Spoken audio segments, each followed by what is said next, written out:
Raymond, I run a business, and as someone who runs a business, I rely on business receipts to not get screwed by the tax man. I hear that, brother.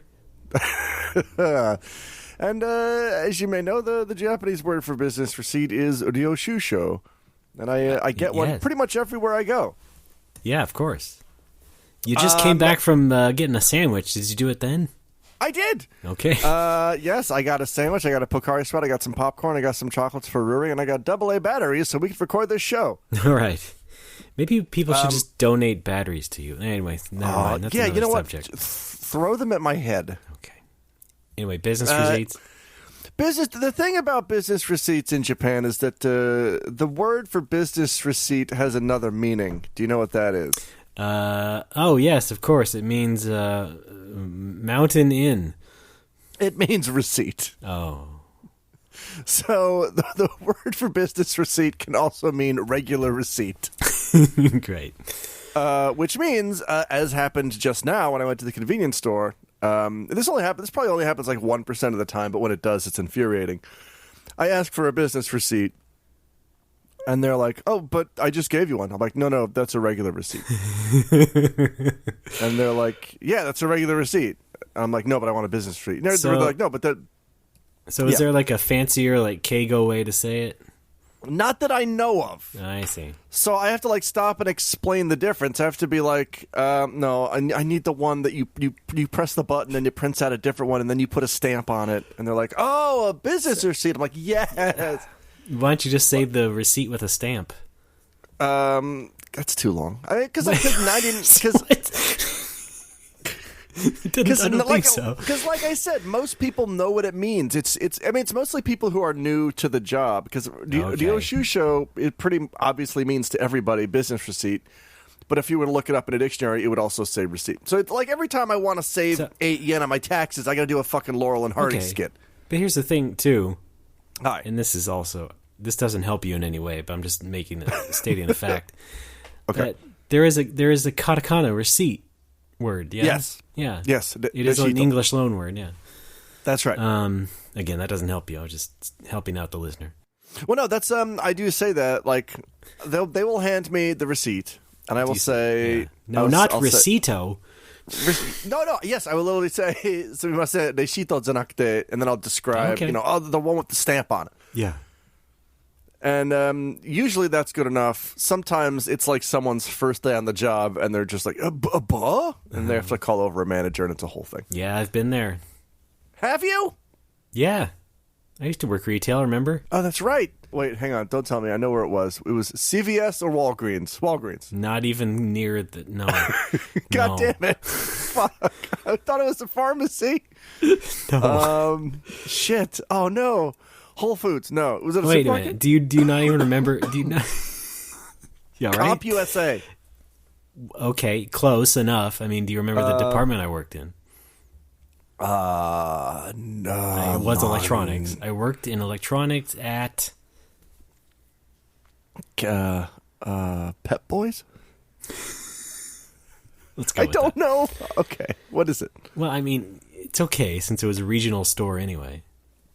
But Fred Meyer. Oh, that's right. Yeah. Oh, Fred Meyer, the original FM sound chip. Yeah, I think so. Awesome. Okay. Yeah. How's that working out for you? No, it was like years ago, Alex. Oh. It was like 2004 to 6. My point is you can still get me a discount, right? No, I don't think so. Why? But you still have the ID. I used to sign up for Microsoft's like retail training site and get like deep discount games. Yeah, that was fun. Oh, and deep dish pizza. Yeah. No, that was the other site. Shit. That was Sega's. And then you remember also when I took home the Mario Kart DS standee? Did you? Yeah. They didn't use the cardboard standee, so I just took it home, boxed up, and then put it up in my bedroom. There's a picture of that I took that I don't know if it exists anymore, but yeah. My good buddy Matt stole me a Phantasy Star Online standee that is now hanging in the bar. That is better, yeah, I gotta say. It's pretty good. Do you remember when I bought Phantasy Star Online postcards from homeless men in New York City? No, that was before I met you. But yeah. Is that... Wow, that's a new sentence.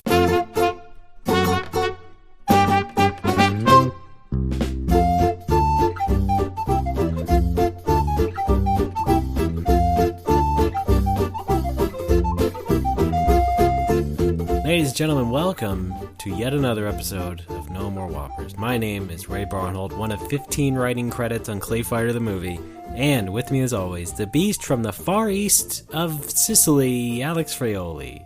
I'm moving on up to the far east side. And a pretty standard apartment on the 6th floor. It's a good time to play that Japan drop of yours. Oh, shit. Hang on. Wait, I got it. Hang on a second. Plot flags! I'll just do mine. Japan? All right, there we go. No, wait, I have it. Hang on. Oh, there it is. I found it. It's called Music Cue Japan. Also, I did not even have my cans on. Now I do. I'm real good at this. How's your can doing, Alex? What? Fuck you! Pretty good, although I Classic Alex. I did injure my back last Sunday in a wrestling incident. I see. So now you've gone from pro wrestling fan to 16-year-old kid doing backyard wrestling in 1999. Yes. Well, yes. Yeah. Well, yes. Hey, can I delve into that real quick? You know what? Take as much time as you need. All right. So I'm Alex. It was my buddy Tom's birthday a couple weeks ago. So last Sunday we had a party for him at his apartment. So I let him wallop me. Freebell, yeah, exactly. He lives in Freebell, where I used to live. If you remember, the first, I think the first 10 episodes of this podcast were recorded in Freebell. Holy hell! And the last 20 episodes of that other podcast we don't talk about. That's right. Yeah. So, unbeknownst to me, Freebell lets you rent out a party room on the 14th floor. So that's what we did. I didn't know you could. Yeah, it's just an empty apartment where you and your friends can just hang out. What the? Wow! I mean, it has some furniture, but it's like a big ass, mostly empty apartment with like a bunch of couches and a counter. For a foreigner-oriented housing place, that sounds really dangerous. They know what they. Okay, yeah, I guess they do. Yeah, I mean, I guess it does. Side note to this side story. I guess they also Alex Gaiden. I guess they also use that party unit to house all the extra books. Because Freebell also, one of the nice things about Freebell is you could go down to the leasing office at any time and just borrow books. They have a library in there. Sure, okay. And I used to borrow books from them. And when I moved from Freebell out to Kota, I donated all of my books, most of my books, to them that I didn't read anymore. I'm imagining that thing from The Simpsons where it's like Tech War, 40 Years of Playboy, Satanic Verses. More or less. Yeah. But no, I saw up in that party room, I guess they store their extra books there because I saw a copy of Don Rickles' autobiography that I donated to Freebell like 7 or 8 years ago. Alex. Oh. Like it was my copy because it had my notes written in the margin and everything.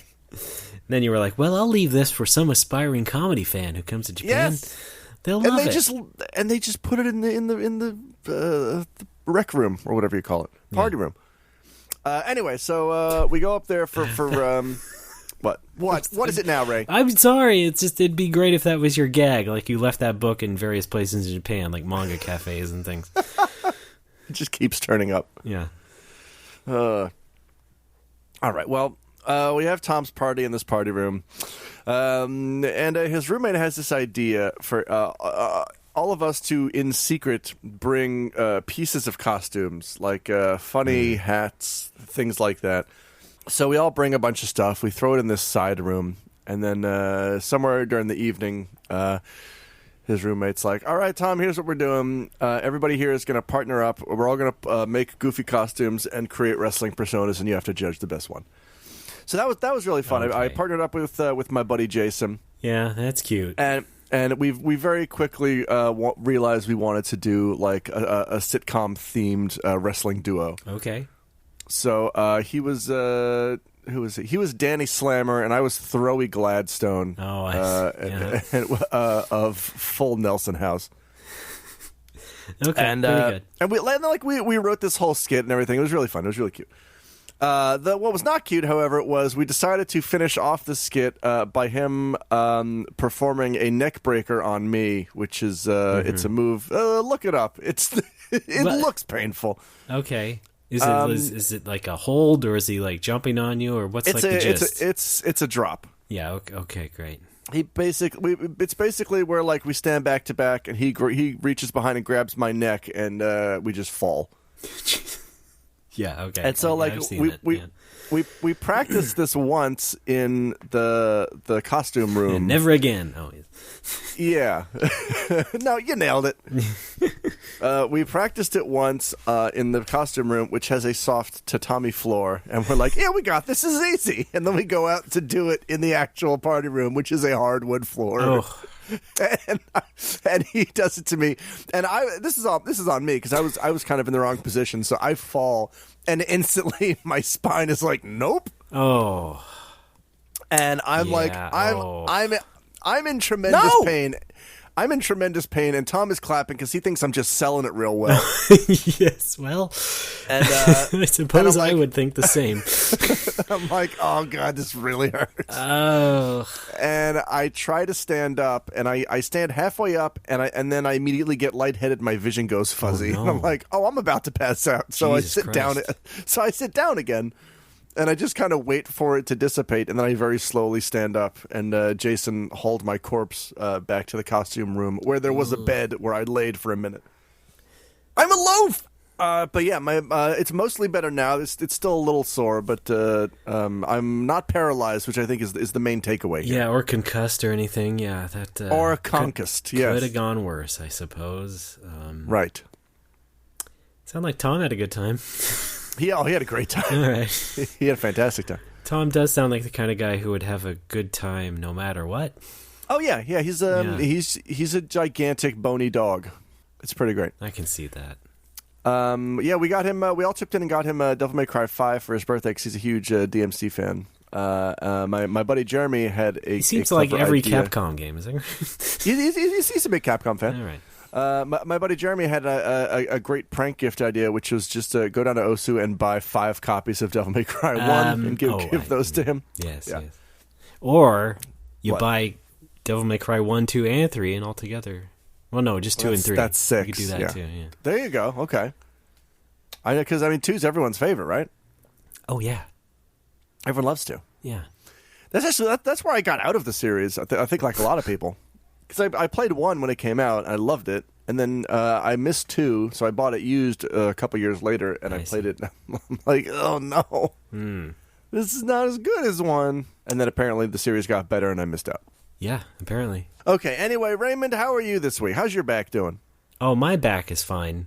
I do want to get something out of the way at the top of the show, Do it. In between episodes, there was a Nintendo Direct presentation. And there was some news, and we did the show about Dragon Quest XI recently, and I thought maybe we were kind of done with it for a while. We wouldn't have to come back to it, and I really wouldn't have to make any other music tracks. Oh no, about Dragon Quest, but because there is new news about Dragon Quest, I just have to go ahead and get this out of the way. Do you mind? No, not at all. All right, here we go. Hi, Nintendo fans. Reggie here. By now, you may have heard the news. Yep. Dragon Quest from Square Enix. It's coming on Nintendo Switch.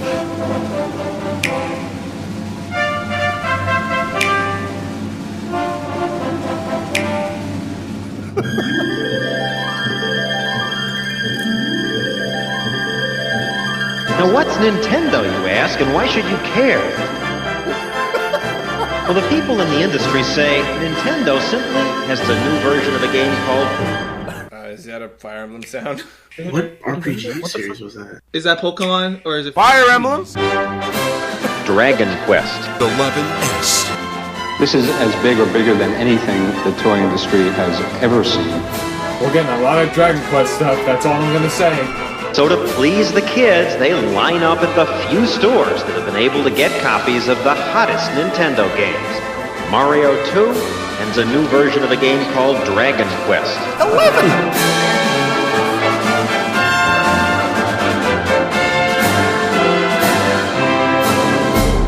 School bus drivers report the kids are talking less about clothes and sports and what Joe did to Jane, and more about...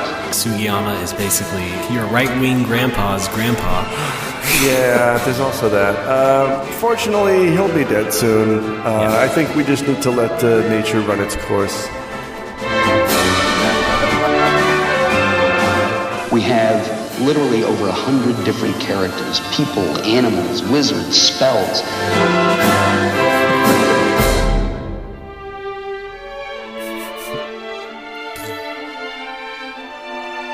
The animated Alex Fraioli. Maybe the top Dragon Quest fan has now logged more than 140 game hours. And he feels like he's just getting started. Dragon Quest is a thing that I've talked about so many times now. Okay. I don't know where to start. 11!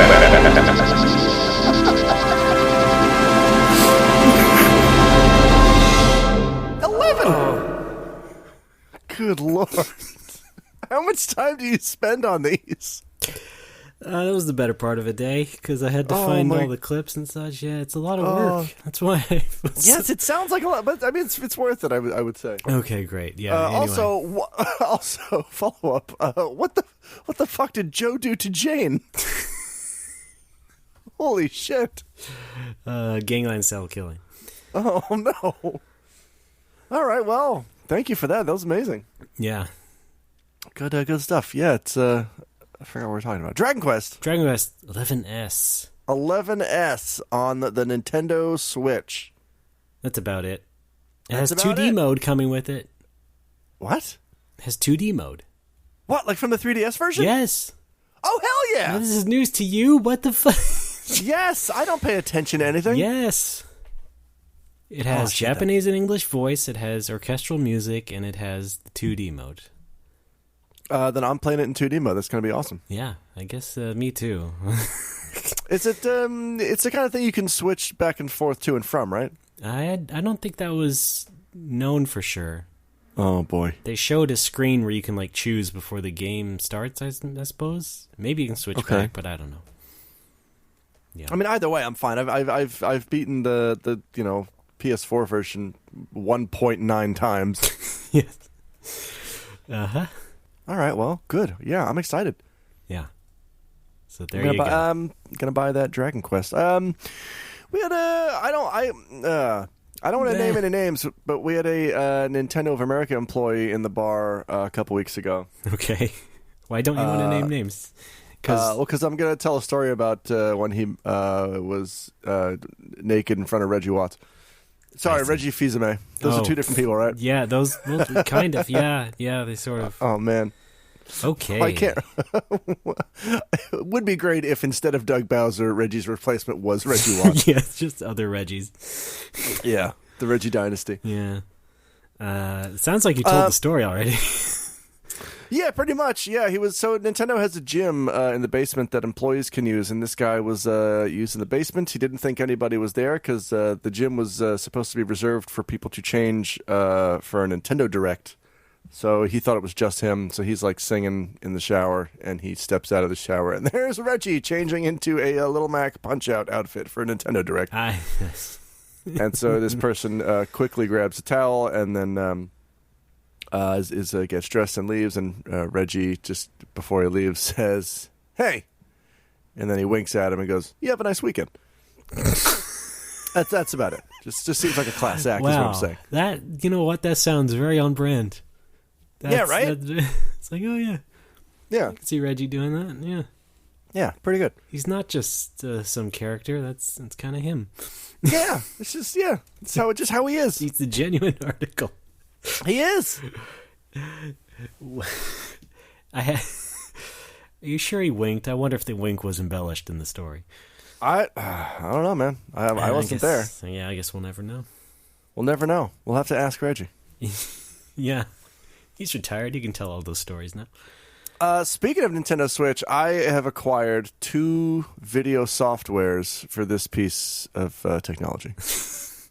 Thanks. Yes, and one of which. Thanks for dumbing it down. Thank you for yes-anding me. Yeah. By saying yes and. One was I'm already finished with it. It was Sega Aegis Phantasy Star. Oh, okay, yeah. which is pretty good. And I have, if folks are not aware, I wrote a walkthrough for that game. I made hand-drawn maps and everything, and after playing this version, I realized that I am a complete fraud because I've missed about a dozen secret passageways in the fucking game. Well, don't worry about it. It's only up there forever. Fuck. So here's the thing. Like, in the very, very last dungeon before you fight the last boss, like, the way to get to him is you have to turn and face a wall in the middle of a hallway that happens to have a door on it. This is not a door that you can see if you were just to walk past the wall. You have to just know that that's there and turn towards it. Sounds like everything else in Phantasy Star, yeah. I thought that was the only part in the game that had a secret door like that. Oh, I see. I was very wrong. There's about a dozen more. And the first time I discovered one, I was like, holy shit, my guide is bullshit now. Wow. Because there's so many more hidden items I did not know about. It's okay. I think, in my case anyway, I just want to get through the game. And I'll use your guide for that. Thank you. I mean, that version has auto maps anyway, so you wouldn't even need my maps. Maybe to know what's in a chest, but that's it. But I don't think it tells you secret walls. The auto map does. That's how I knew they were there. How else would I find them? I don't know. You wanted to go back and research more Phantasy Star. No! Stop that. I'm knocking the PKE meter out of your hand. You don't have to yell. Sorry. Yes, I do. It's no more lovers. But yeah, that's a great version of Phantasy Star. Pick it up if you haven't. I recommend playing on the Sega Ages version or whatever it's called. Ages mode. Ages mode, yeah, where it's what's the word? Playable. Do that, yeah. Do your thing there where you lie to everybody. Mm-hmm. That's a good you got a second game. Let me guess. Is it Alex Kidd in Miracle World Sega Ages version? No. Oh. It's called Tales of Vesperia. No shit. Oh, yeah, that's right. You were playing. Yes, or Vesperia. I just said no shit because I also bought that. And yeah. Oh, fun. Yeah. I think that the first Tales game I played was Tales of Destiny on the PS1. Oh, wow. Which I thought was all right, and then I went on to Tales of Symphonia on the GameCube, which I was not a fan of. No, I'm not a fan of most of them. The one I liked the most was Radiant Mythology, which is a dungeon game spin-off. Oh, okay. Yeah. I got ridiculed by the rest of the EGM reviewers.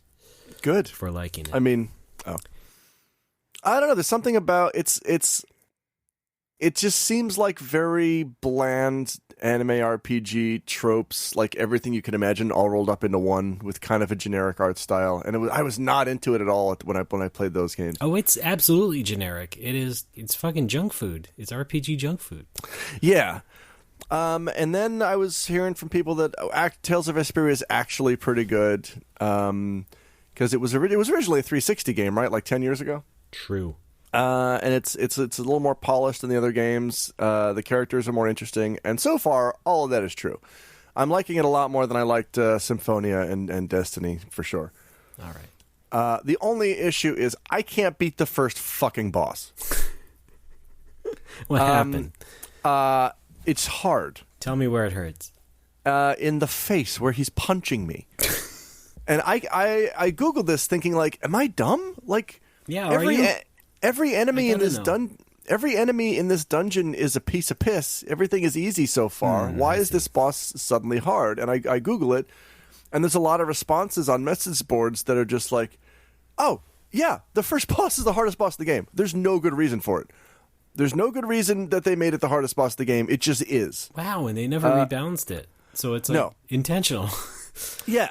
But wow. And not everybody was echoing this sentiment, but a lot of people were. They're just like, yeah, like once you get past the first boss, the rest of the game is super fun and it's smooth sailing and it's a good story. So, did you use the sword as an item? Oh wait, wrong game. Oh shit, yeah, I did. But I'm gonna just give it another try. I've taken a break from it for now to play more FF14, which I'll also get into. But yeah. I'll go back to Vesperia in a while, but I need a strategy to beat this stupid fucking boss. I don't know why they made the first boss the hardest boss in the game. Have you tried spending more time to level up? Yes. Okay. Come on, man. Thanks for the warning, because I haven't started the game yet, so I don't even... I think part of it was just I was going into the boss. I was handling it like, every encounter the game has thrown at me so far, which apparently you're not supposed to do.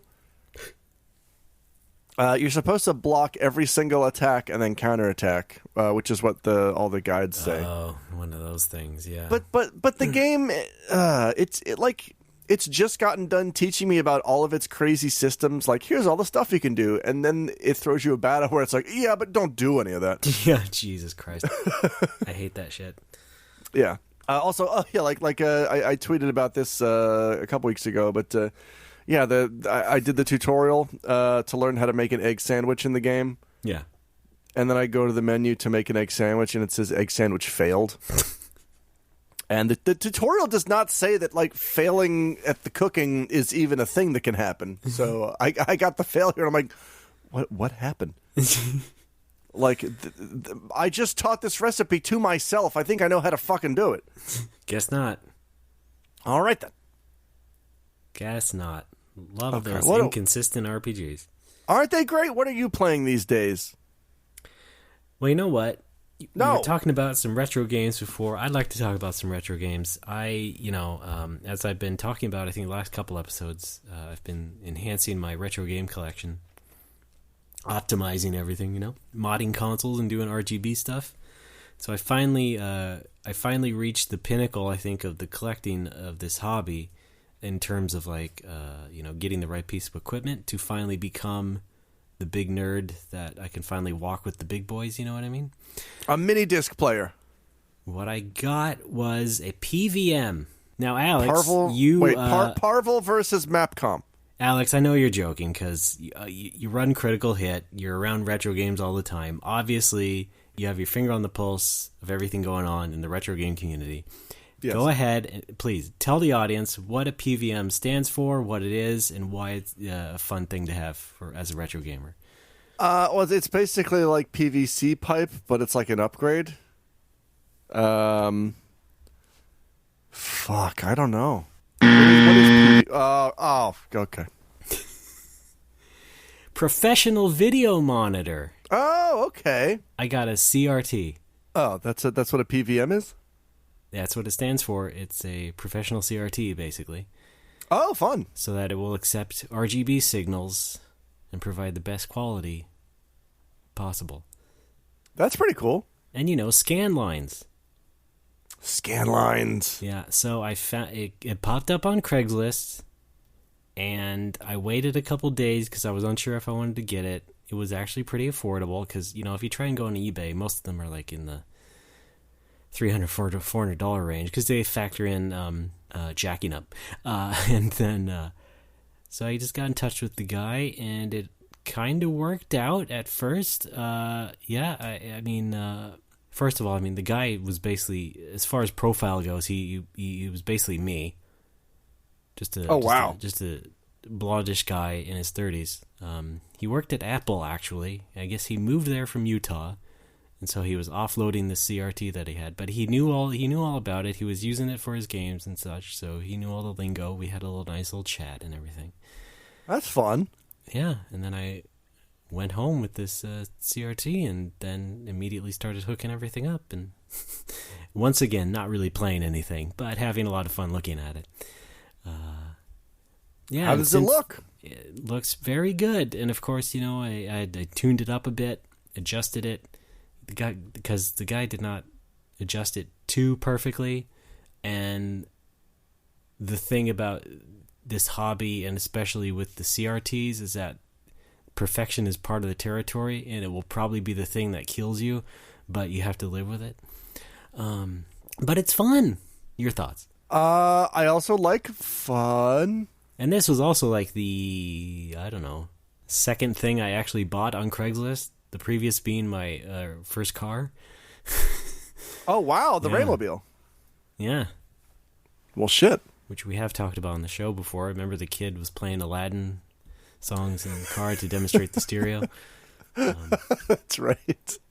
This time, the demonstration was Grandia 2 on Dreamcast. Also a classic. Yeah. I like Grandia 2. Yeah, but apparently he only really had it for his Dreamcast, so... Maybe he had other things, I guess, but I thought that was weird. Yeah. Grandia 2 is... also has a great soundtrack. That was a Noriyuki Iwadare, I believe. And I hear Grandia 2 songs pop up every so often on Salty Bit, because I play that at the bar all the time. I see, yeah. And I heard a Grandia song come up that I'd never heard before. But it was very clearly a Grandia song. It was very clearly Iwadare's style. And I'm like, what the fuck? What Grandia is this from? Why don't I know this? And I waited for the match to end, and the scroll came up, and it was from Phoenix Wright. I didn't know he worked on Phoenix Wright. That's pretty cool. That's funny, yeah. It's like a fucking what's his name, Yasunori Mitsuda. I just assumed that after like the year 2000 he just like disappeared into the ether, because I had never heard of I've not heard what he's doing in the past 20 years. Yeah, some of those guys are like that. They do their 2 big games that everyone remembers them for, and then they kind of go into semi-obscurity. Yeah, just because that's the nature of things, I suppose. Yeah. I guess. Well, that's fun. Anyway, yeah. I wish I had that. I wish I had an MVP. Most valuable primate? What's it called again? PVM. PVM. It is the Sony model. That's Sony invented the term PVM, so it is a Sony Trinitron, 14-inch. Okay. And then, the same day, like even before I bought it, actually, that was not too smart. But before I bought it, I bought like a little sound bar at Best Buy. Because the monitor, I shouldn't call it a TV, please. What am I, uncultured? The TV has a mono speaker, so I just bought a sound bar. That takes the P out of PVM. Exactly. So it's a nice little in stereo enrichment. Right. And it fully fits the width of the unit, and it's great. I like my setup. So as a result, I kind of had to rethink my setup in the bedroom here where I'm recording, actually. So before I would record in this bedroom on a desk, but then I just bought like a little block at IKEA, and then like 2 little shelves that I turned horizontally, and then used that next to this block because they're from the same series. So everything's a bit lower now. I'm sitting on the floor. Picks or it didn't happen. And the desk is now in the garage. It is officially my workshop for all my modding console shit again that I've been talking about. You have a fucking garage? Yeah. That's right. You live in a house. Yeah, that's right. Fuck, man. How'd you do that? I didn't. Oh, all right then. Yeah. Because we're still living in a decent ass apartment, but we're looking to like maybe invest in a condo or something. I don't know, man. It's tough. Living in the city, you have to survive. Yeah, but it's really hard when everything is stupid expensive. Well, you got to keep that dream alive. I know. And words.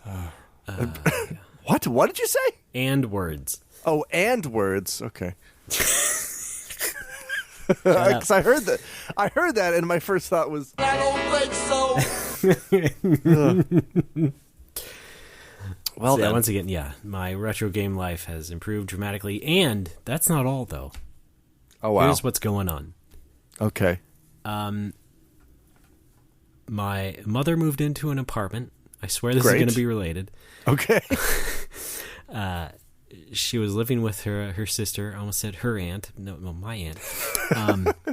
Your Aunt Martha? And that was not a great living situation.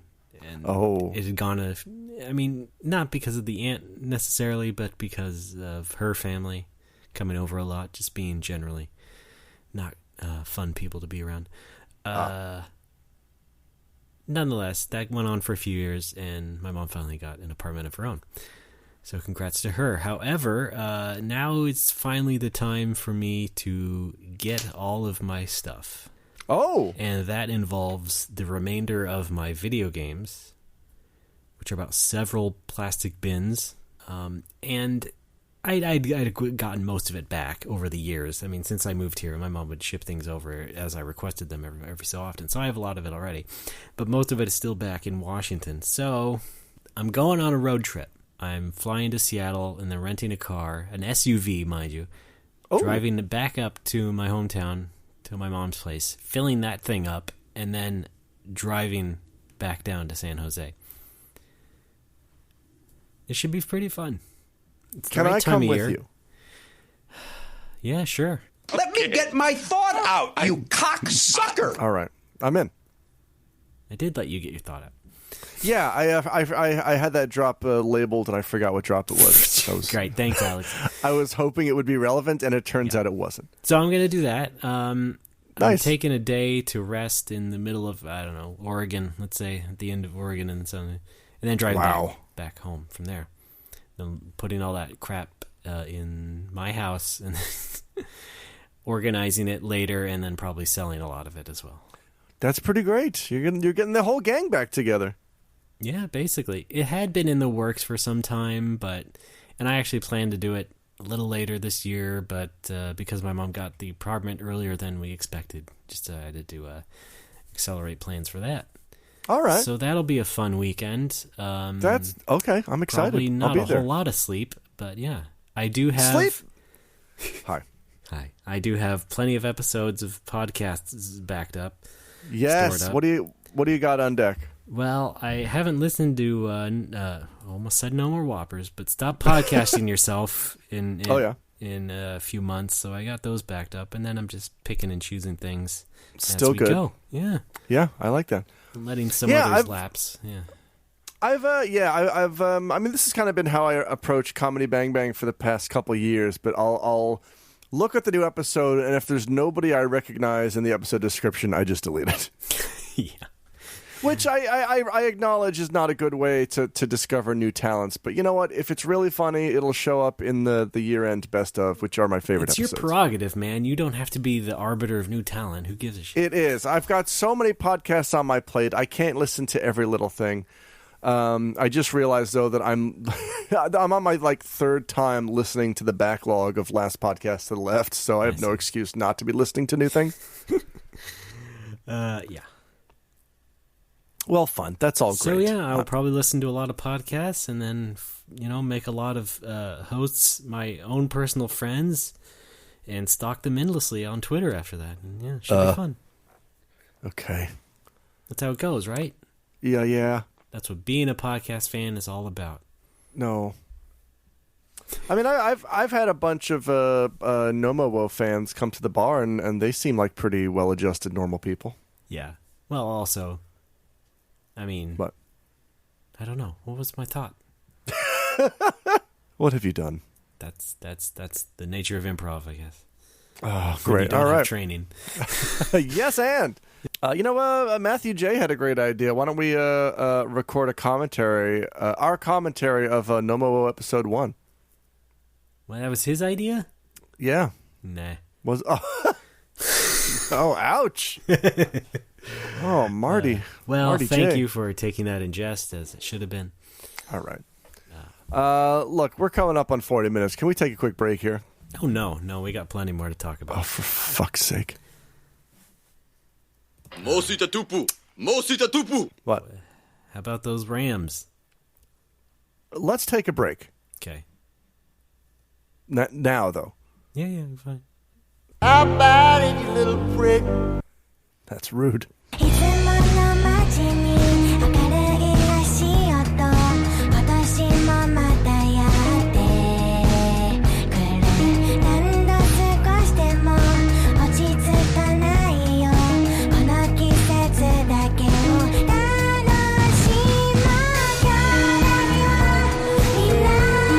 Folks, we're back. It's No More Whoppers. I'm Ray. That is still indeed Alex. How's it going? I believe it. Speaking of, we were talking about Matthew J. last segment, and he mentioned something to me yesterday or this morning that made me, what's the word, enraged. Do you just have calls together a lot? Or?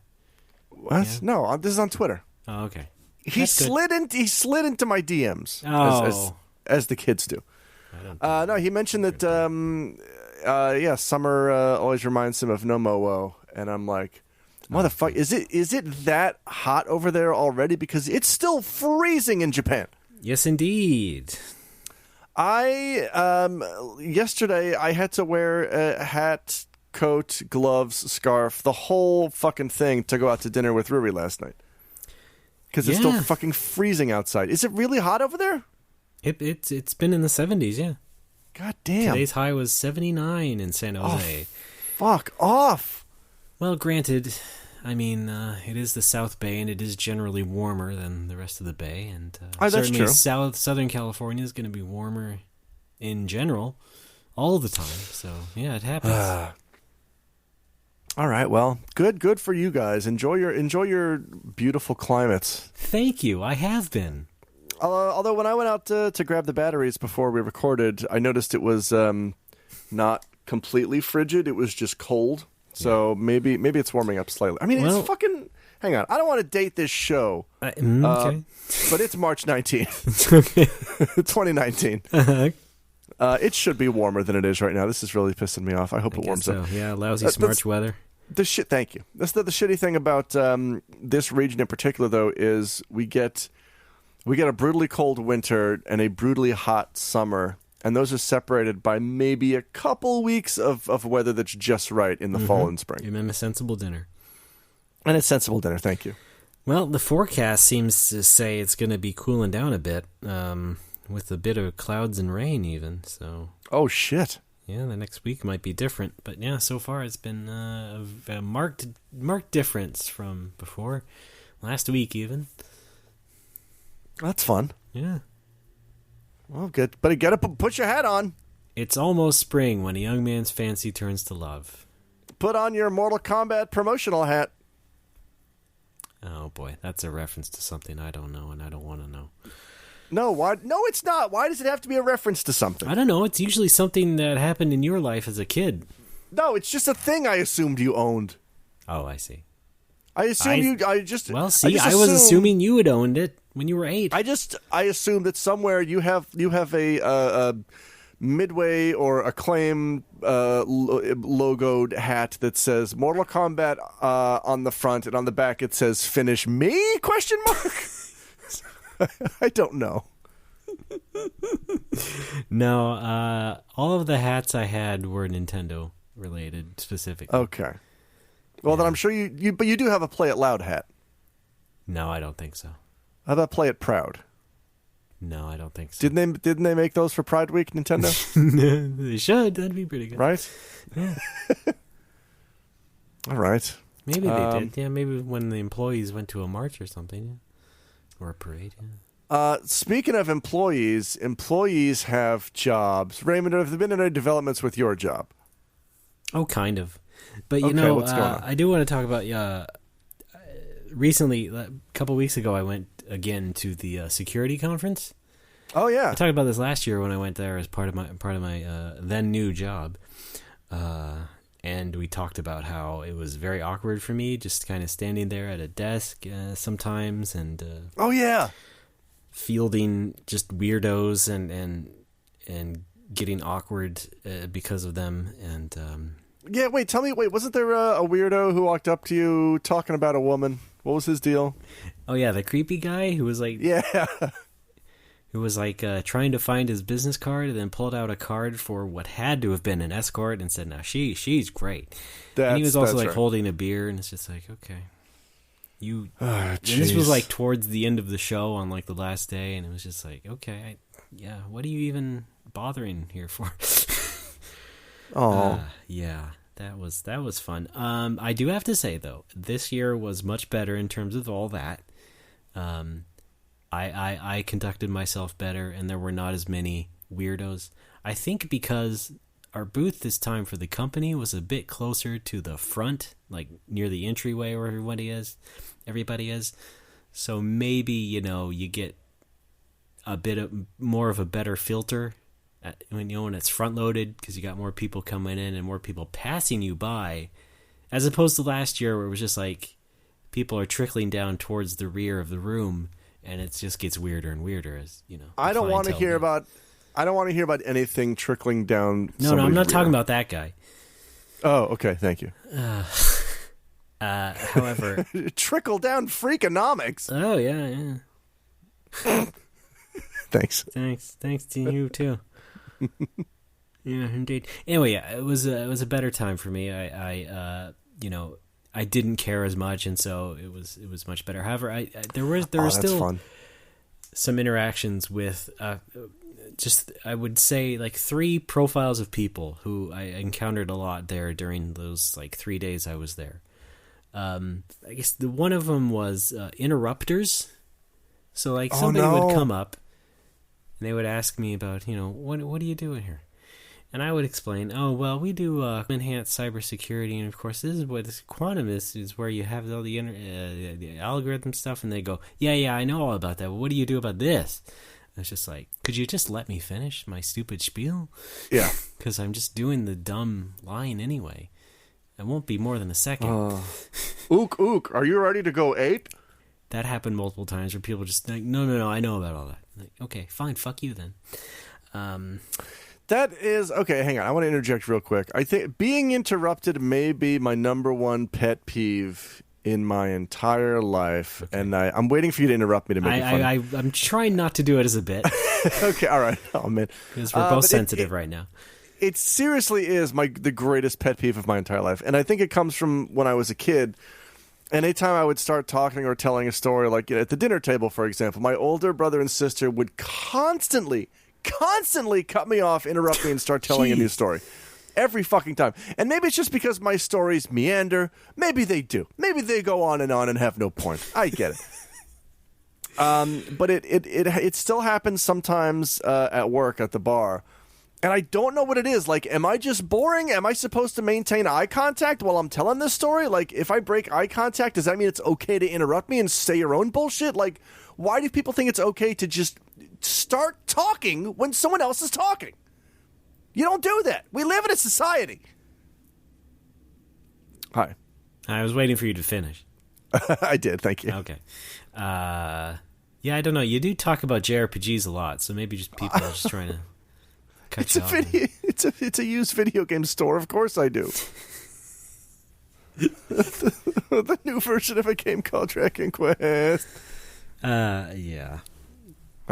So there was another sort of related person that came up a lot, and this was people. Well, okay, this will take some explaining, especially to you, Alex. But okay, if you ever been to like a conference or an expo that's like not E3, okay, now you have the badges that have little RFID chips in them, and then people at the company's booths will have these little scanners, and then they could just scan your badge, and then send you email or whatever later. Oh, gross. And sometimes, when a booth is giving away stuff like swag, what have you, they'll sometimes want to scan you first because that's basically the admission price, let's say. So because of that, I think a lot of people would come up to me and essentially, we were giving away a shirt, I should say, as well. We were giving away a shirt, but it wasn't because of a badge. You had to like fill out a little fun quiz first, then you get a shirt. Doesn't matter if you were right on it or anything. But people just come up, and basically the first thing they would do is basically grab their badge and just hold it out in front of me, and kind of like expecting something to happen first. And they would also not be looking directly at me. They would kind of like be looking down at like the rest of our material or something, just being like with the attitude of like, well, come on, scan me please. You just going to do that? And completely wordlessly. And then eventually they would go, I would eventually go, you want to scan, huh? There you go. And then when nothing else would happen, they go, can I get a shirt now? It's like, no, you got to fill out the quiz. But that was a new one. I don't think I remember that from last year, but that was like, wow, just people just coming up. Basically, just first thing they do is just hold out their badge like they're fucking showing off their child in front of you, just holding it there. Yeah, that's just shoving it in your face, like fucking scan me already. Entitlement is ugly 100% of the time. It's not a good look on anybody. Don't do it. It is the worst. So the third person that I encountered a lot was sort of the dovetail of these first two in a way.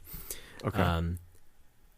So I think a lot of those people who were just coming there for swag were there because the expo had been giving away free passes. Wait, what? So they had let companies basically give out like a code, and you would go fill that out on the expo's website and get a free expo pass, which is like the cheapest possible pass. But they would just be giving that out for free, and then you would just come into the expo hall and get a pass. Yeah, that makes no sense, especially for an industry like cybersecurity. I don't understand why you would really want fucking anybody to come. But come they did. And there were definitely people who were just like there to get bags full of swag and just, the typical source.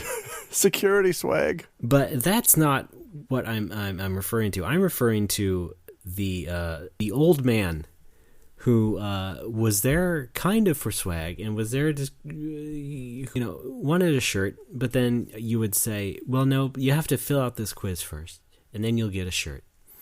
And they will just accept that, and then these old men will spend as much time as it humanly takes to pore over every word of this quiz on this pamphlet and make sure that all of their answers are considered, and just take all the time that they know they have. And finally, after, let's say, 10, 15 minutes, they would hand it back to you slowly. Then you would finally give them a shirt, and they would go away.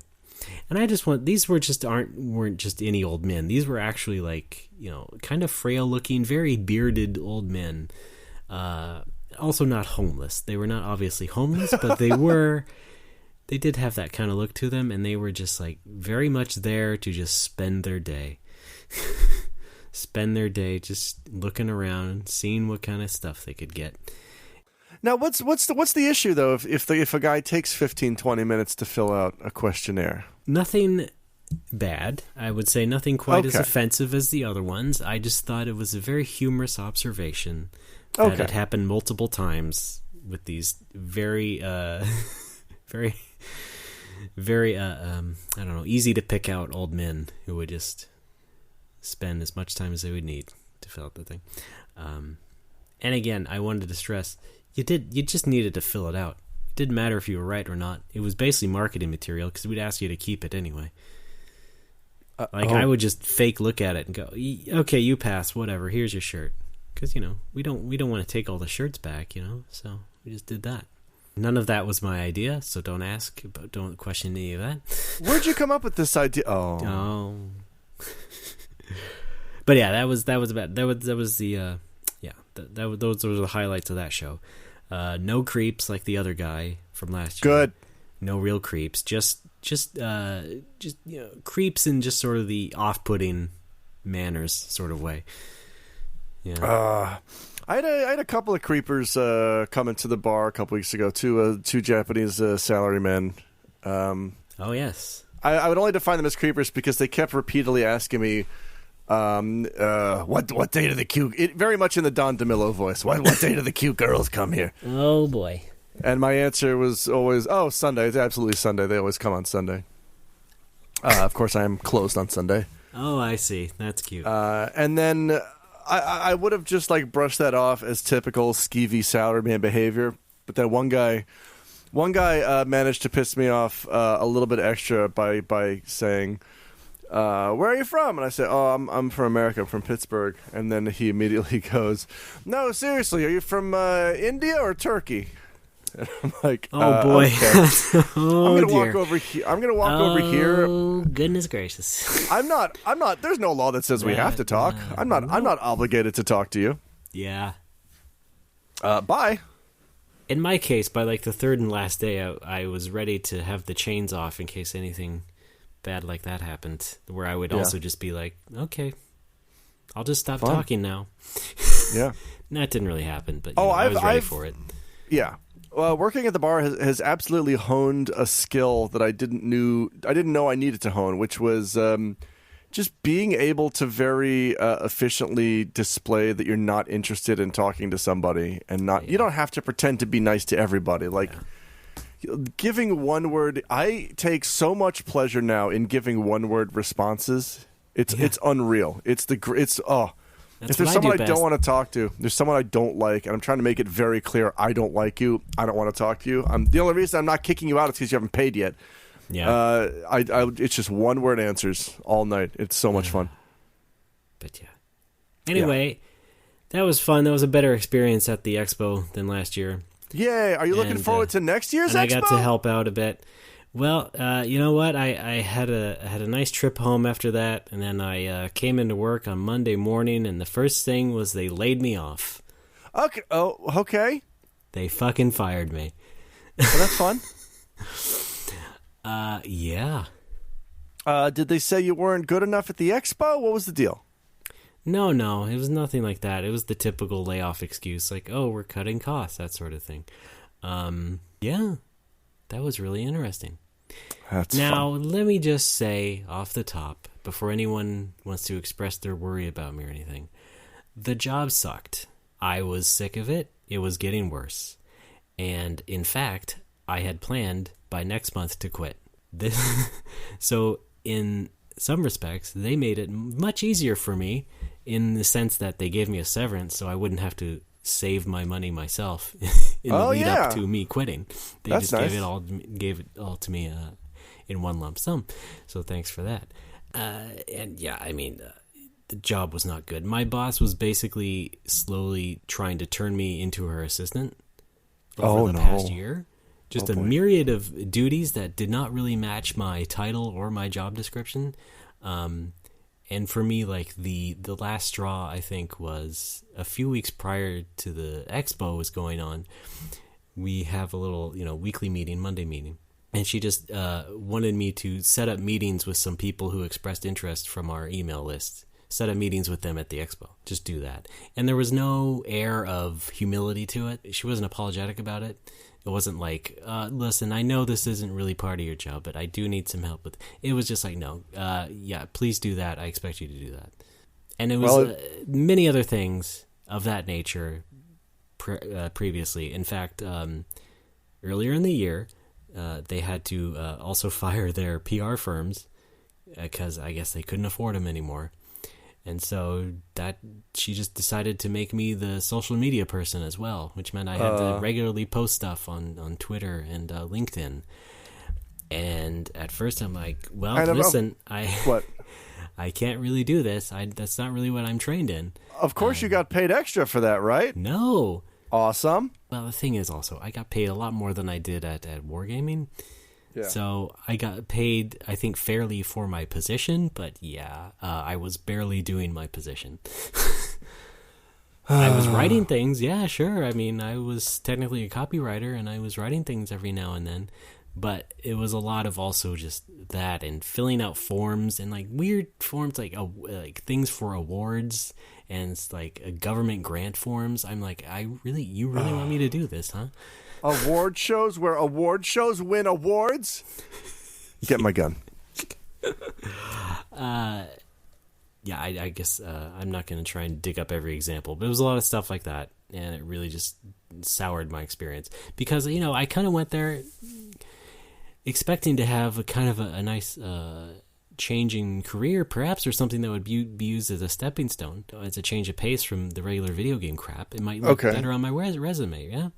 Well, hang on a sec. I want to say my greatest fear of you working there was you were going to fall in with the wrong crowd and do drugs. No, my fear was that eventually you were going to turn into one of the guys that I see walking around the Hilton every day, who is like upper middle aged white guy with a gigantic beer belly with a button down dress shirt tucked into his jeans, with at least one, sometimes two smartphone holsters on his belt. These are the engineers that they send to Japan for various jobs, and I'm glad to see that you seem to have taken the opposite trajectory. Oh, engineers, huh? Well, actually, you described our sales guys. Oh, there we go. No, I mean, were you seriously thinking I might become that? I don't know, man. I don't know what the fuck a security company does. No, I mean, first of all, okay. Some other facts was that this company had this U.S. office where I worked, but the office was 5 people, and it was a very old office from like the 80s. In fact, I looked inside the office, and there's like a dry erase calendar. You like write things on the calendar and stuff. I looked at the bottom of this calendar, and it had a copyright of 1989, and I'm like, holy shit, this thing has been here at least as long as the office has. That's awesome. So it was a pretty not a fun place to really be in, especially with only 5 people, where it's like it has to be like dead quiet, basically. Oh yeah, that sounds awful. And the company had been around long enough and just really like not growing at all. They had like 50 some people in HQ, but it was just like constantly like 5 people here and not really. I mean, they're just having to struggle, make sales and stuff, and like I said, firing all their PR and marketing people. It's like okay. So it's like, so when my boss was like trying to do the boilerplate reassurance thing, like, I'm sure this is a shock. And I go, no, no, I knew exactly what was, I figured even if I didn't quit, I was eventually going to let go eventually. So, but yeah, there was no danger of me becoming some sort of weird engineer, swarthy engineer guy. No, that wasn't the point. It was just like, that's when to try to do some other sort of writing role in the tech industry. All right. But that didn't work out. No. But that's okay, since it was not really the best company to start that sort of thing. Anyway, it wasn't really the type of environment for like editing and writing that I liked, because I would turn in things and then my boss would just completely change things and add her own stuff, and then that would be the final draft. Oh no.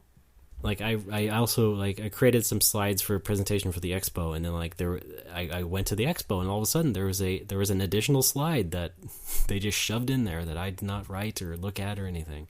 So it was a lot of that kind of crap too. Like I don't think I was really respected. Maybe not like consciously, but I think subconsciously maybe I was not as respected as I could have been. Yeah. That's always one of my greatest fears is being if I'm doing any kind of writing job, being edited by somebody who is dumber than me. And I would say in the vast majority of my time doing video game writing, that was never an issue, because I was always being edited by people who were better writers than me or were smarter than me, which is their job, and they did it just fine.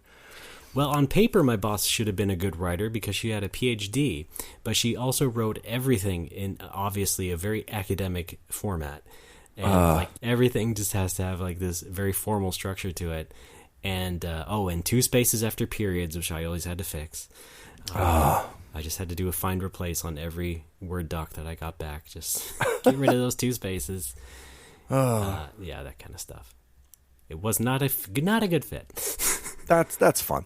So, because of all that, I feel a lot better than I ever did when I got laid off or fired or lost my job in other situations in the past that we've talked about. I feel like, I can, probably just go back, not just to like focus on doing my game stuff, but also feeling good about like freelance work. I'd like to do some freelance editing, get that started up, not even necessarily in video games, but just as like, maybe put myself on like a freelance site. That's like, and put my profile on there. I want to put this out there. In my time in Japan, I've met a lot of professional translators and people who are generally very good at Japanese. Native English speakers who have learned Japanese very well, who are professional translators, who have no mind at all for actually writing attractive English text. Yeah. Like, I know people who've studied their ass off to pass N2 or even N1, the highest Japanese language proficiency test, and they have jobs as translators. They know how to literally change a sentence from one language to another. They don't know how to localize, and it makes me cringe, because it's like, really? That's the best you could come up with? Like, really? It can't be helped? It can't be. Don't you think? Really? Yeah. Like, how does that look good to you? How does that look like an attractive, like... Yeah, you translated it from one language to another, but it's a shitty, awkward sentence. That's a shame. It is. But it kind of makes me mad, because it's like, boy, shit. If I had N1 or N2, I could be a much better translator / localizer, but I don't, because I've not gotten off my ass to do that studying. So were you gonna say something for me, or is this just an observation? Wait, what were you talking about? Oh yeah, I don't know. We were talking about writing. Things in English, supposedly being highly qualified, i.e. having a PhD, and then just, making your English as awkward as possible. Yeah. Hey, I don't like it.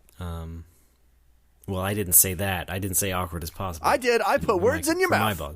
Okay, thanks. Okay. As usual. But yeah, another thing is, And this is the thing that I think is really going to shape things for the next little bit, is that I'm probably going to go back to school. Okay. In fact, yeah, I probably am in the summer going to start doing that. Because we've talked about it before. We've talked about it, especially on this show, when I've groused about jobs and such, where it's like a lot of these stupid job listings just keep asking for a degree of some sort. And I don't have a degree, but I apply anyway, and I feel like they have these automated systems that see, oh, no degree, bye-bye. And in fact, I, again, tell the story of when I did a screener interview at my wife's then company, and the interviewer just stopped the interview cold because she found out in the middle that I didn't have a degree. Oh. So it's that kind of thing. And also, like, I could probably learn a bit more about business in that, you know, I'm going to still work on making a game, but I could also use some better ideas of, you know, how to run a business in some ways. So I think if I got some sort of business degree, a BA, not an MBA, you know, it might help things out in the future. The kids call it a Baracus these days. Yeah, they do. Yeah. I forgot the opening to that show.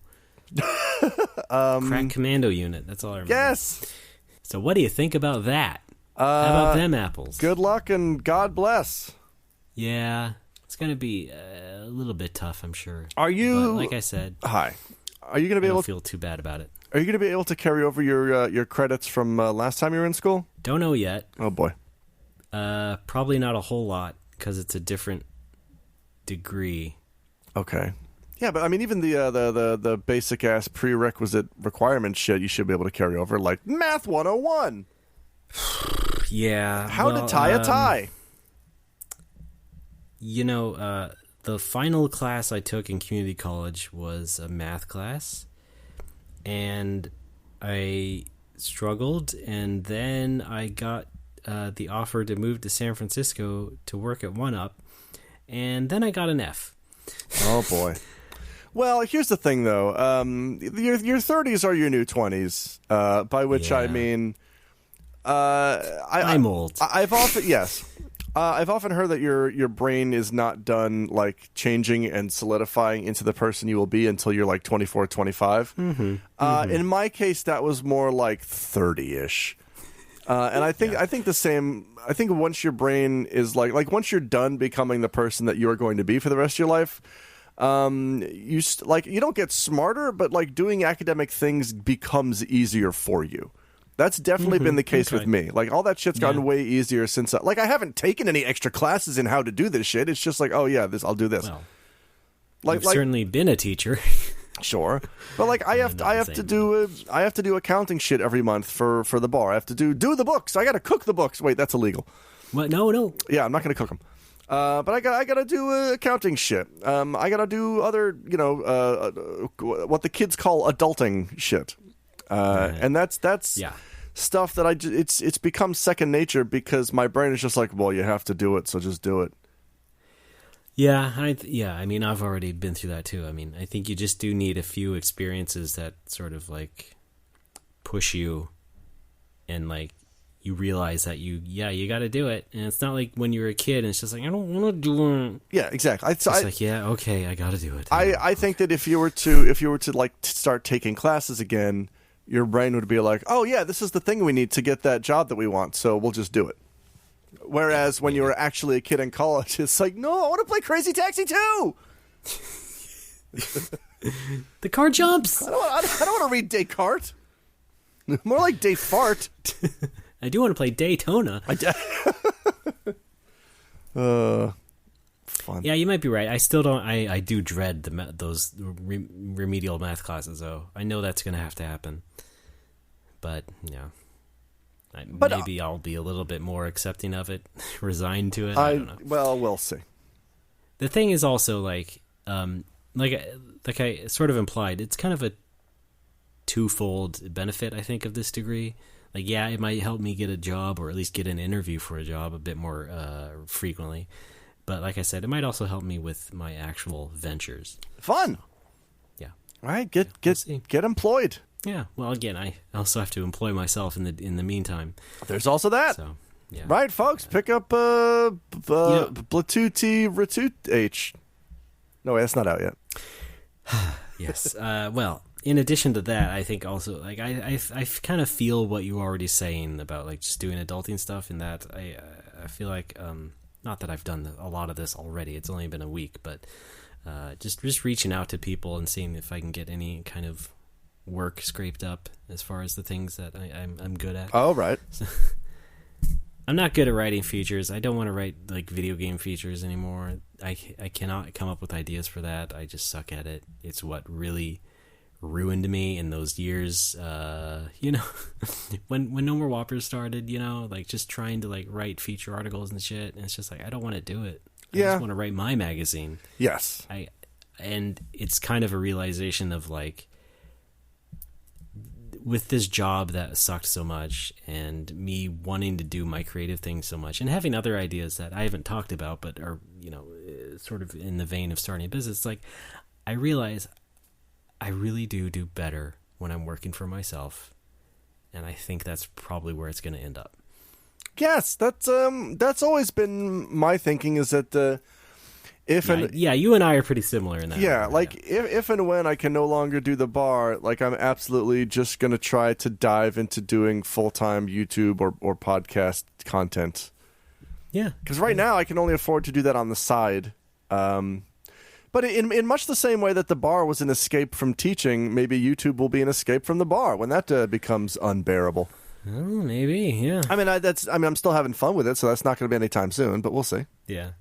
I will say, I've had a couple of ideas for YouTube videos, but it's like I can't really do them.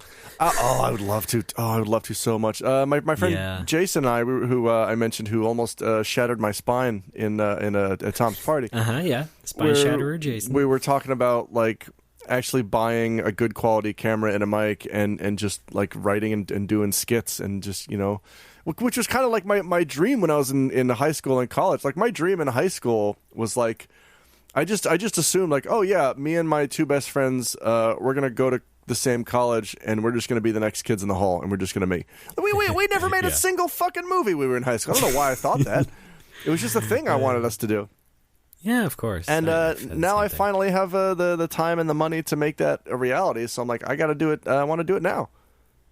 Yeah, I want to make dumb skits. I have neither the time nor the money. Well, fine. I did have the money for a little bit up until last week. Yeah.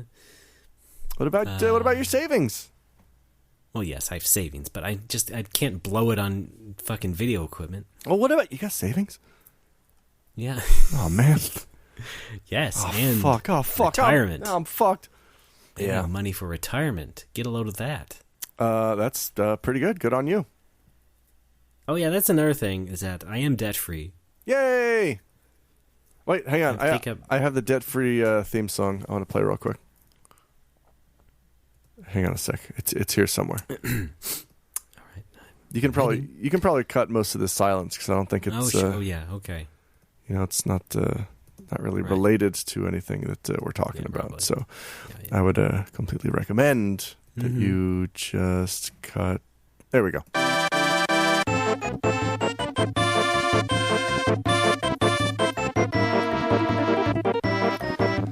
So now that you're debt free, what's the next move?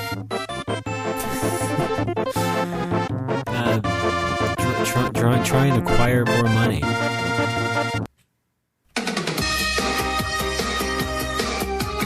That's always the hard one. Yeah. Well, what do you got lined up for that?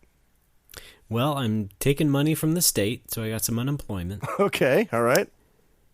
I got a couple of little tasks already from a friend, so some freelance stuff there. Nice. And from there, it's just kind of like I said, probably just try and like put a profile on one of those freelance sites and see if I can get like editing tasks or something. Oh, right, yeah. Well, that sounds fun. That's kind of it. Maybe if I can fit in some YouTube, maybe we'll see. Right? Yeah. Let's monetize my lunch. I can do some streaming. In fact, I did already tweet this. I thought maybe I could do another Takashi Meijin themed stream. Oh yeah. Why not? That would have to be in a couple months though, and I don't know if I could pull it off. But yeah. All right. But yeah, you're invited on that. I'll be there. Okay. Can you Skype me in? How does that work? You did it. You did it last time, I think. Did I? Someone did. Well, okay. I hope it was me. I did have guests on that thing, yeah. I think you were on it, yeah. All right. I trust you. I think you were supporting me playing Bugate Honey or something. Oh, yeah. Oh, that game's so good. Yeah, you helped me into that stream. I picked that up on the Famicom for the bar a couple years ago, and it was Wait, did you say it was good? I liked it. Yeah, what, fine. Is it like a famous Kusoge? Am I an idiot? It's kind of it's not that great. I don't know. Maybe I'm always just transported by the music. I like the music a lot. Okay, fair enough. Because it's not a series I'd ever seen, but it's got like it's got like that bubble era vibe of like I'm a 9-year-old Japanese boy in like 1982, and I'm gonna sit down and watch this on a Saturday morning. Yeah, you know what I mean? I love that vibe. Well, I'll tell you what. I think like those Hudson Soft early games for the NES kind of give me that vibe anyway. Just maybe not as a Japanese kid, but as as an actual kid when I was first playing Nintendo games. Like, yeah, I would rent stuff like Adventure Island and like the box art. Just looking at that will really transport me to that time. So yeah, right. Yeah. Oh man, it's like I don't know what it's like. We got to take a break. Okay, well, yes, I think I've said enough about me. We can take another break. Okay. Talk about some things that are a bit more fun. Or not. Things that are less fun. Death and destruction.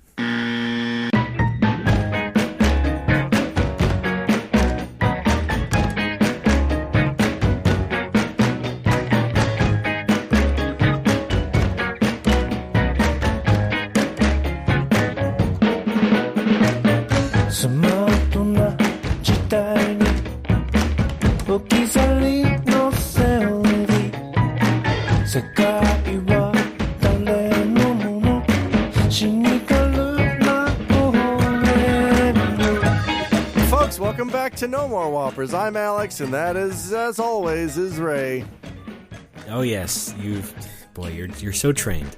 You're really like a seal. It's like you've been doing this the whole time. I have been doing that. Is this Alex Tron again? I haven't brought back that character. Oh, yeah, and Sister Tron. Oh, good times. What does that mean? I don't know. Your sister a character on this show? No, you remember when you made Alex Tron, you also made Sister Tron. Okay. You made a robot that said, and this is my brother Alex Fraioli. Oh, okay. Remember? Fine. Come on. Did I pitch that up? Did I pitch that drop up? Yes, you did. Get your head in the game. I'm sorry. I was playing Marble Blast here. Sorry. I mean, Marble It Up. Okay. Speaking of Marble It Up, let's marvel it up. Yes. We saw a movie film called The Captain of Marvels, Brie Larson. No? I don't think they put the actor's name on the title like that. What? I'm sitting here with a bootleg copy of Philadelphia, Tom Hanks. Shit, okay. Bald Tom Hanks. No, he's not bald. It's a bald bull. It's the disease he had. SIDS, is that it? Close enough. It's next on the keyboard. All right. Alex, tell us about that movie. Captain Marvel is a film where the titular Brie Larson gets superpowers and becomes a superhero and fights bad guys. I see. And now, how offended were you by a lead female character on a scale from 1 to 10? It would have to... Can I go less 1 being the highest. Oh, fuck. 11? The only way to be offended by anything in this movie is if you are a rabid men's rights activist. I think that's the only way. Well, now hold on a minute. I did tweet. I was very upset about that Street Fighter machine. I saw that as well. That was very jarring because it was very clearly widescreen. You can't get a CRT Street Fighter machine. Yeah, right? In this economy? That's the Street Fighter economy?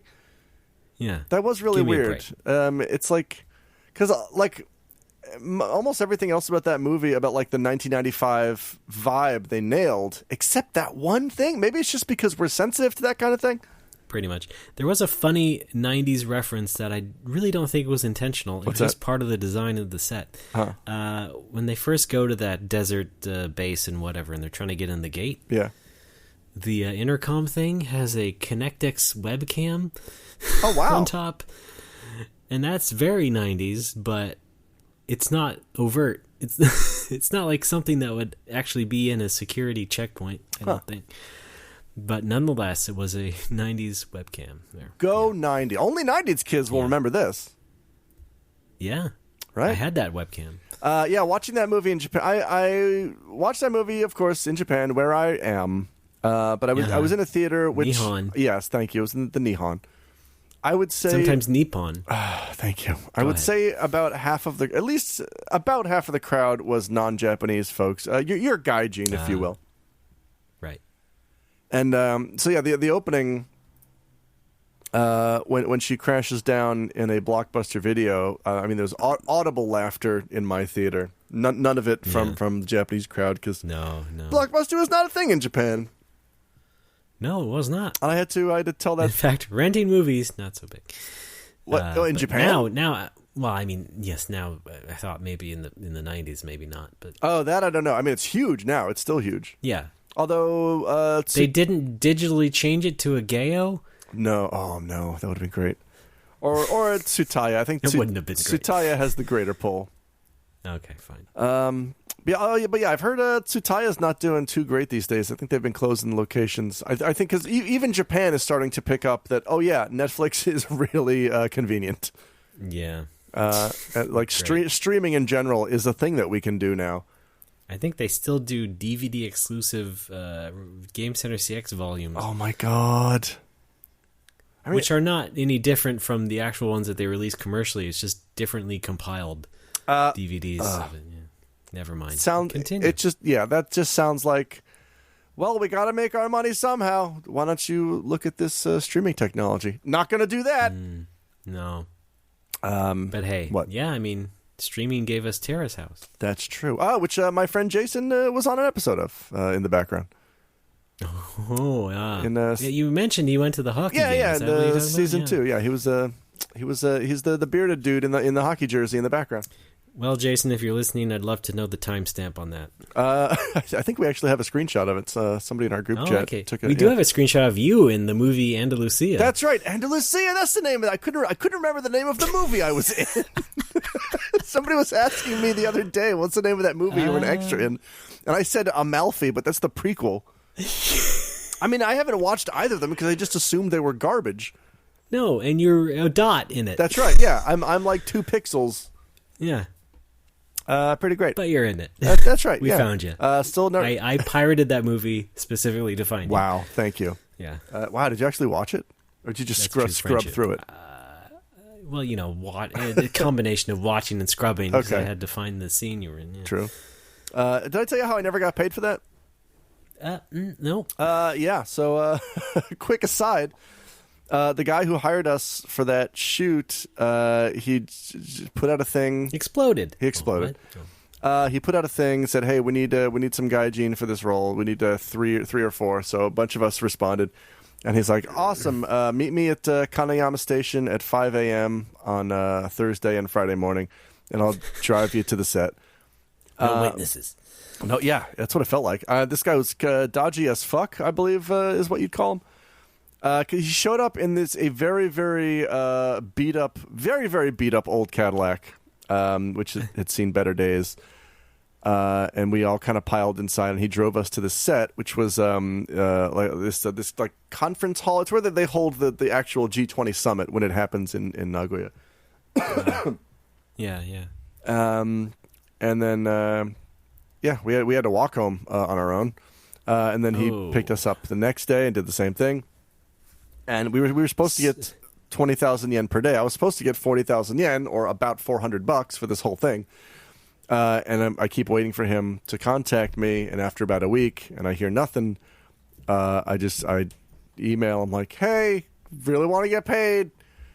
And then I'm like, I go to his website to see if I can, if there's another email or something, and the website's down. Oh no! And then I call his number, and the number's been disconnected. So I'm like, what the fuck? I'm not getting paid. All right, am I? Yeah. Yeah. So I'll tell you what. That is like it's out of a movie. I mean, I've heard that. What are the odds? In Japan, that is one of the skeeviest occupations is like talent agent. It doesn't get a great rap anywhere, really. No, but apparently it's easier to take advantage of people in Japan under that occupation because, I mean, like, yeah, he gets paid for finding us. He just keeps the money and fucking skips town. It's win-win. Wait, it's win-lose. Yeah. Yikes. Anyway, is this segment 3? Yeah, technically. Oh, yeah, wait, we're still talking about Captain Marvel. That's right, the Cap'em. You were an extra in Captain Marvel. That's right. I was the cat. I was the cat. I had to swallow a whole squid for that role. Oh boy. It was yeah, here's the thing. I worked with a trader for 8 weeks. I had to suppress my gag reflex. I liked the movie a lot. It was a lot of fun. My only complaint is I thought the pacing was really weird. It felt to me exactly like The Last Jedi felt. By which I mean it felt like an episode of the Saturday morning Captain Marvel TV show that doesn't exist. Like that's how Last Jedi felt like an episode of a Star Wars TV show that was never made. It's like Last Jedi just felt like a Star Wars from another dimension that I was watching. I mean, it had that vibe. But same with Captain Marvel. I felt like there was a little too much explanation in some places, not enough explanation in other places. I feel like they could have been balanced better in that way. It really started off like you were supposed to know how this was supposed to go.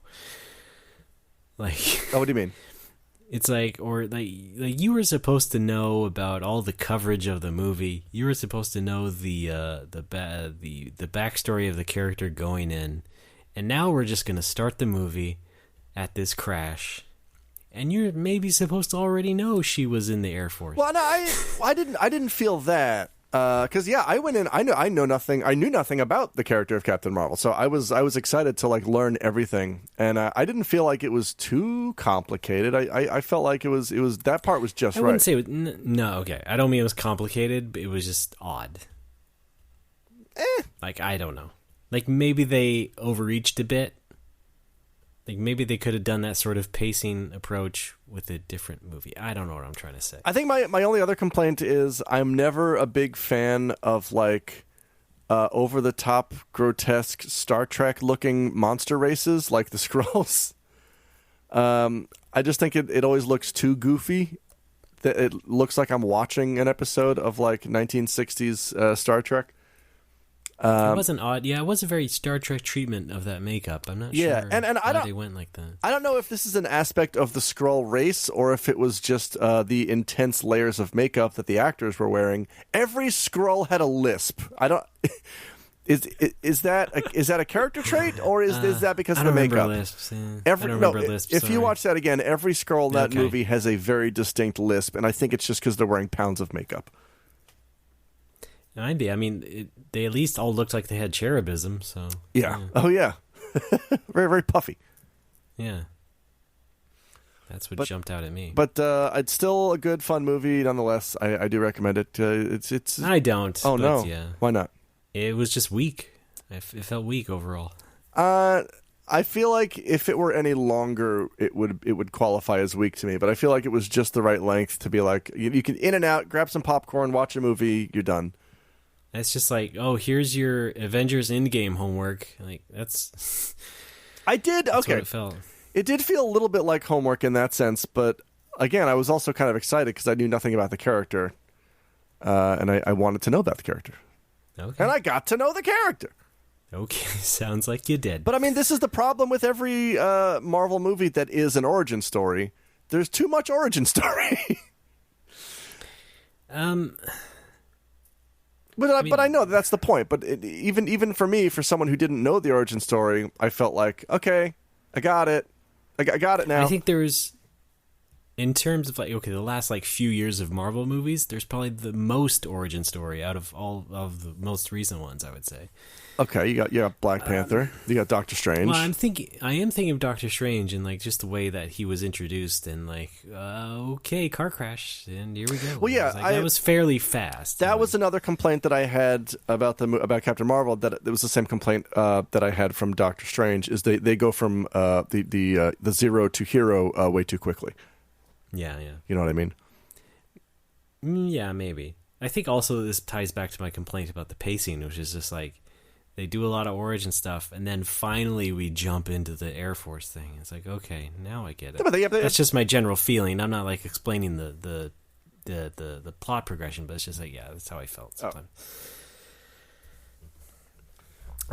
Sorry, I didn't mean to destroy your point if you were going to make one. Nope, that's about it. I like the movie. Okay. There's only one movie I have not seen leading up to Endgame, and that is the Italian installment, Ant-Man and the Wasp, I think it's called. Yes. I completely missed that when it came out in Japan, so I think Ruby and I are just going to rent it and give that a watch before Endgame comes out. I did rent it. Yeah. A couple months ago or so. Okay. Months. All right. Don't remember a frame of it. Oh, wow. Okay. I guess except the post credits, because that's the in-game homework. But Oh, that's what I've heard. Is there's definitely something that ties in the post credits. Yeah. But then then a couple months later, I went to a dentist appointment, and they were playing it on the TV. Wow. And this is why I don't remember it, because I was watching it. I was like, what is this? Is Ant-Man 1 or 2? Oh, no. Until eventually the ghost character showed up. It's oh, right. Jeez, that scene happened? I don't even... God. There's a ghost? I gotta stop looking at my iPad while I'm watching a movie. Wait a minute. Okay, hang on. Maybe is it possible that your dentist was just advertising a new service where they shrink a dude down to go into your mouth and do fillings and shit? Well, if they weren't telling me about it. Oh. I would have loved to get that upsell. Right?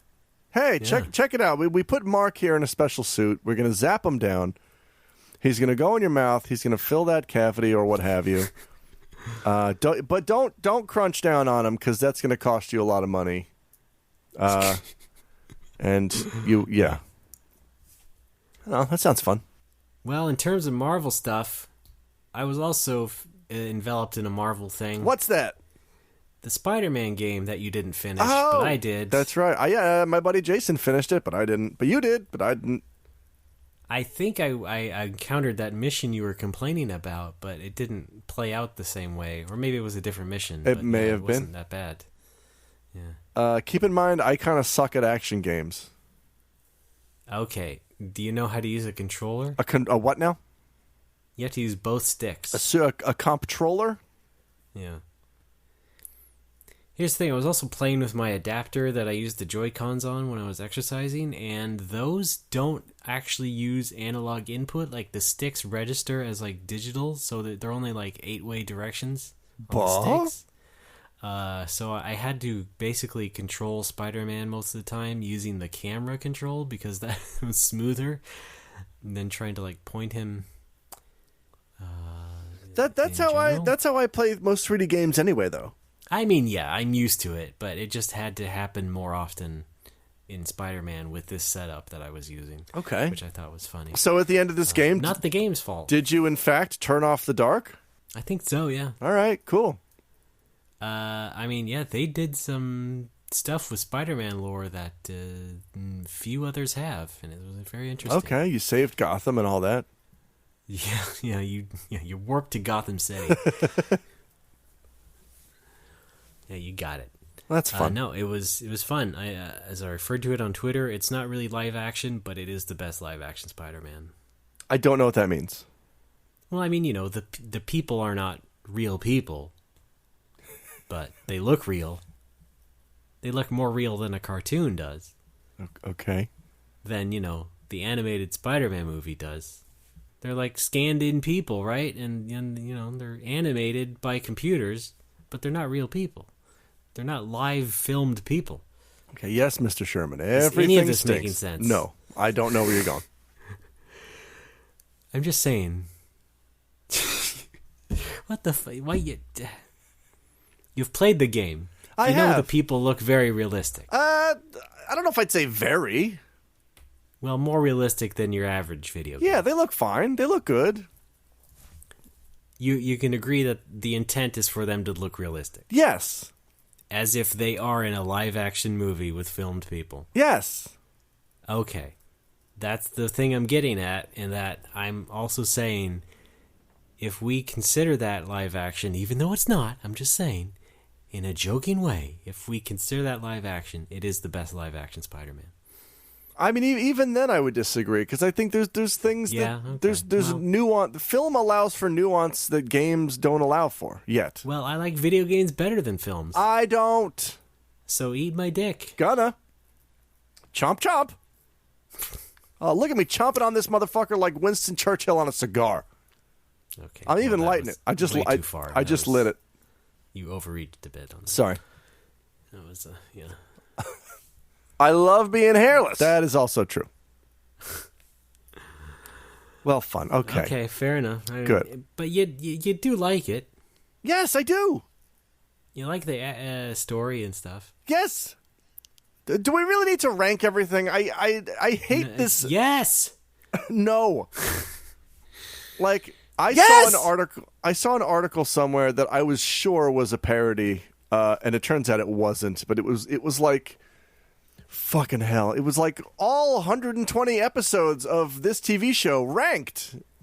Like, well, it may not be for humor, but there is a sense of irony in the people that make those. I mean, they're not really doing it like super seriously.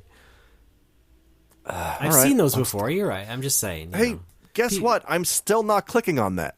Okay. I wish you would, though, because that's how I get paid, because now I'm a freelance guy, so... Well, I'll read what you write. Right? Oh yeah, is that so? All five Boku games ranked. I'll read that. No, that's true. There's not 5. I thought Boku no Kazoku counted. No. Get out. Sorry. It has Boku in the title. Fuck you. Okay, then I guess we can count Dragon Quest Monsters as Dragon Quest 7.5. No, there's a thing called mainline series. Yes, exactly. Are you talking about Boku Natsu mainline series only? Yes. Fine. Top all 4 Boku Natsu mainline games ranked. Okay, I understand. You haven't played Boku no Kazoku, right? No, I haven't. So, yeah, you don't even know. It's not related. Oh. It plays completely differently. It's a racing game. It might as well be. That's how different it is. Where's my Boku Racer? Well... let me load up Garfield Kart and see if I can mod it. Or no, why don't they... How about a Sonic R mod with Boku characters called Sonic B?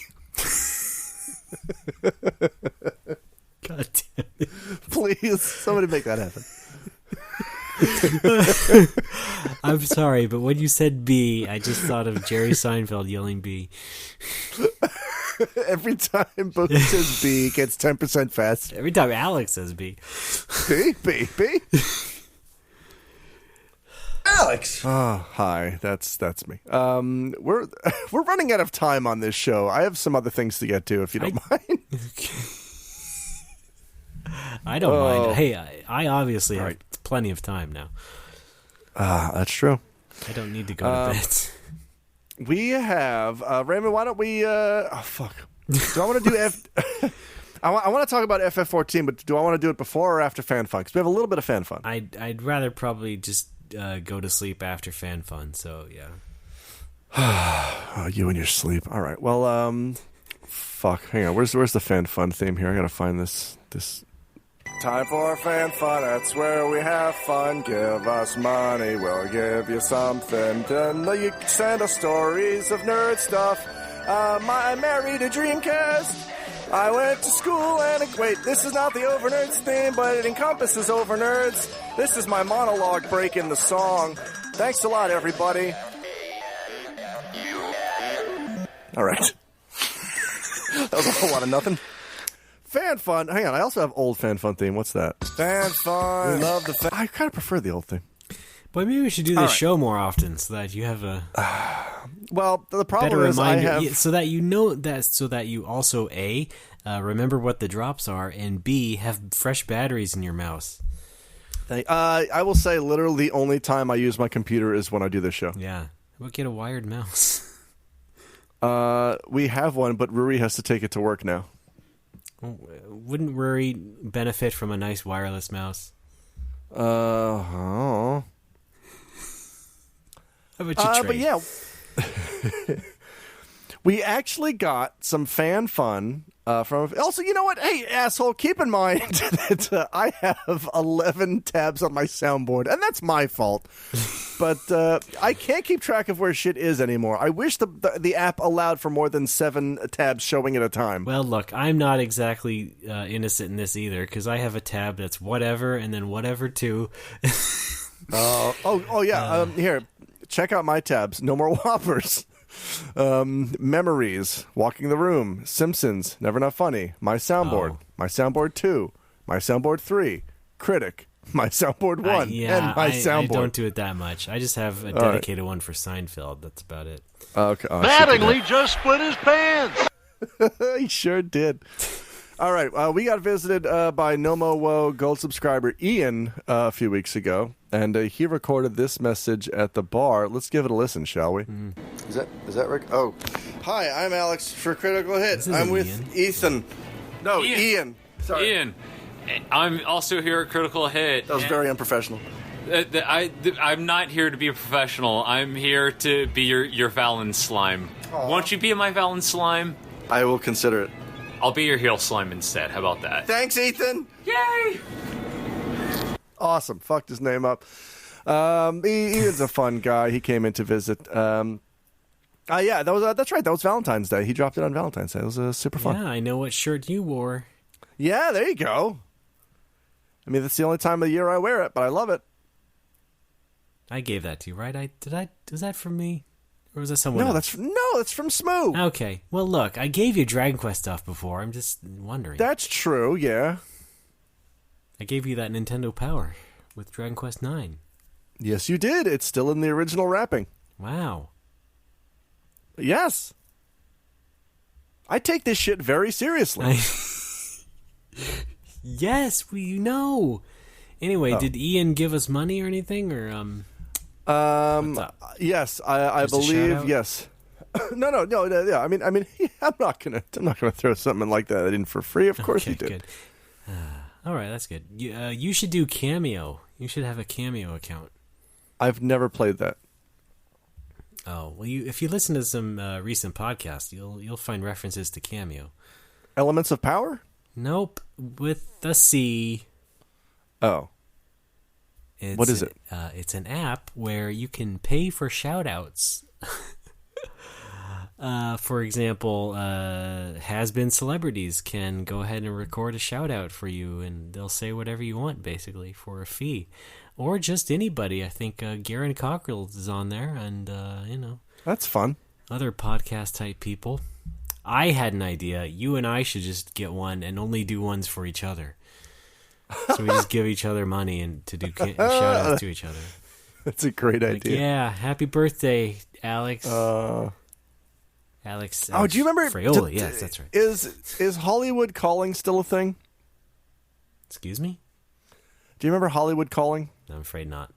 Hollywood Calling was a service where... oh, yes. I'm sorry. I just popped in my head. Yes. You would pay to have a celebrity call your friend and wish them a happy birthday. Yeah, or whatever. I don't know if it's still around, but this is definitely the evolution of that. Yeah, I was going to say, this sounds like the logical next step. Yeah. Well, hell yeah. I mean, I'm down. I got to get on this Cameo. Yeah. All right, then. Fuck. I guess that's another way for us to make money around the show. It's a good idea, yes. Oh, man. Again, these recordings from Critical Hit are already halfway there. If you went to the site and looked, you would see that this is... I'm assuming there's a Cameo app? Yeah, it's app-based. People do them on their phones, so yeah. All right, well, guess what I'm downloading right now? Folks, check out my Cameo. Holy shit. Oh, it's going to be fun. Yeah, you just basically charge whatever you want. I'll say yeah. I'll say whatever you want that won't get me blacklisted from everything. Oh man. Well, I'm glad I got you on board. This is gonna be fun. Yeah, fun. Who better than Alex Fraioli, I ask you? Nobody. I mean, I don't know that for sure. Speaking of podcasts, I was gonna recommend a podcast to you. What's that? You wanna hear it? Oh god damn it! Am I downloading the wrong one? What's it called? I think it's Cameo with a C. I don't know. Yeah, but there's like 4 different cameos. Okay, I don't know which one it actually looks like. Hold on a second. There's Cameo, personalized and then it cuts off. That's probably it. Personalized shout-outs. There's also Cameo, video editor, and movie ... It's the first one, Alex. There's also one that's just called Cameo. First one. Are you sure? Personalized shout-outs. Oh. Smart ass. Sorry, did I ruin your bit? Yes. I didn't mean to. I'm sorry. That's fine. Make someone's day. Personalized video shoutouts from their favorite people. Continue with... No, I'm not going to continue with Instagram. Go fuck yourself. I will sign up. I'm signing up right now. Enter your full... Man. So wait, when it's... this has always confused me. When things say enter your full name, does that just mean first name, last name? Or does that mean whole first name, middle name, and last name? What's going on? Is it just like one single box that says full name? One single box, yes. Just, Alex Fraioli's fine. All right, not they Fioli. They don't want the name that's on your tax returns. They just want a name. A complete Enter your name. tax name. Any kind of complete name. Minus middle name. Enter your email. Alex, that's not it. Well, Alex dot at dot We'll email you about Cameo requests, payments, and other official stuff. Cool. This is exciting. Choose your username. Well, that's Patui. Oh, I guarantee that's already taken. Thanks to fucking Sword Art Online. I don't know about Wow, that. It's not taken. Yeah, that's amazing. Unless the character from Sword Art Online has a cameo. Yeah, that's like... So I've had my Twitter account for almost 10 years now. Yeah. And it's only been about maybe a year or half a year that I've gotten like weebs messaging me like, how much to sell your Twitter account? I'm like, it's not. No, stop. It's not for sale. I've had it for 10 years. Go eat shit. Got a Cameo invite code? No. I'm really giddy now for this. Wow, look at this. Perez Hilton, Andy Dick, TJ Lavin. Who's TJ Lavin? Who knows? Debbie Gibson, who's Carson Kressley? Who's Riff Raff? I don't know people. Don't worry about it. Just focus on your fame. Oh, Gilbert Gottfried's on here. Hang on, wait. Oh, wait a minute. I'm gonna pay him for one real quick. Here it is. Hi, this is Gilbert Gottfried. It'll be a night to remember. All right, awesome. Ice-T. Wow, he really fills it in nicely. Pretty good. Comes back quickly. I heard Ice-T does his really quickly as well. Oh wow. Huh. Search. Wait. Is there a category for podcasters? I honestly don't know. I have not actually explored it because I don't actually have an account of any sort. Because I see featured YouTubers, musicians, actors, reality TV, athletes, legends, Real Housewives, comedians, football, and not yet loaded. Football? Yeah. No, I think that's just curated. It's just a mass of accounts otherwise. A mass of. So it doesn't really matter. So it's not something... So I don't choose my own category. I don't think so. I would presume not. Well, that's bullshit. I guess I'm going to have to download the app now. Yes, you are. Well, this is awesome. All right, I'm gonna set this up when I'm at work tonight, and I'm gonna start soliciting for bullshit. That's great. We're gonna have to put it on the No More Woe Twitter. Hell yeah. Yeah. Wow. Great. Wait, is that? But yeah. Okay. Whatever. What? I mean, if well, why don't you do one too, and then they can just be our personal things, and not necessarily for No More Woe.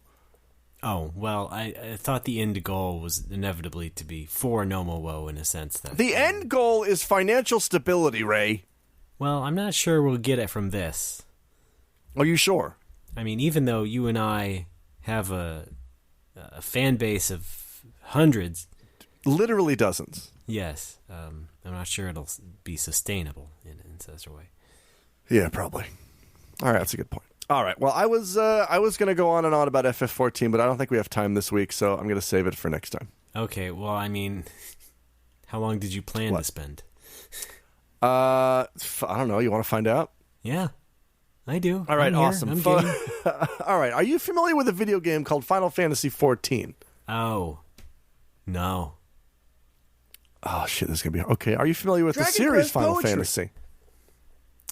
Oh, yeah, I've heard of that one. Okay, well, they made one called 14, and it's online.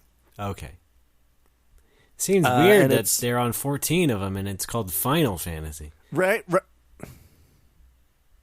We talked about this, and I said no. Well, I had to do it.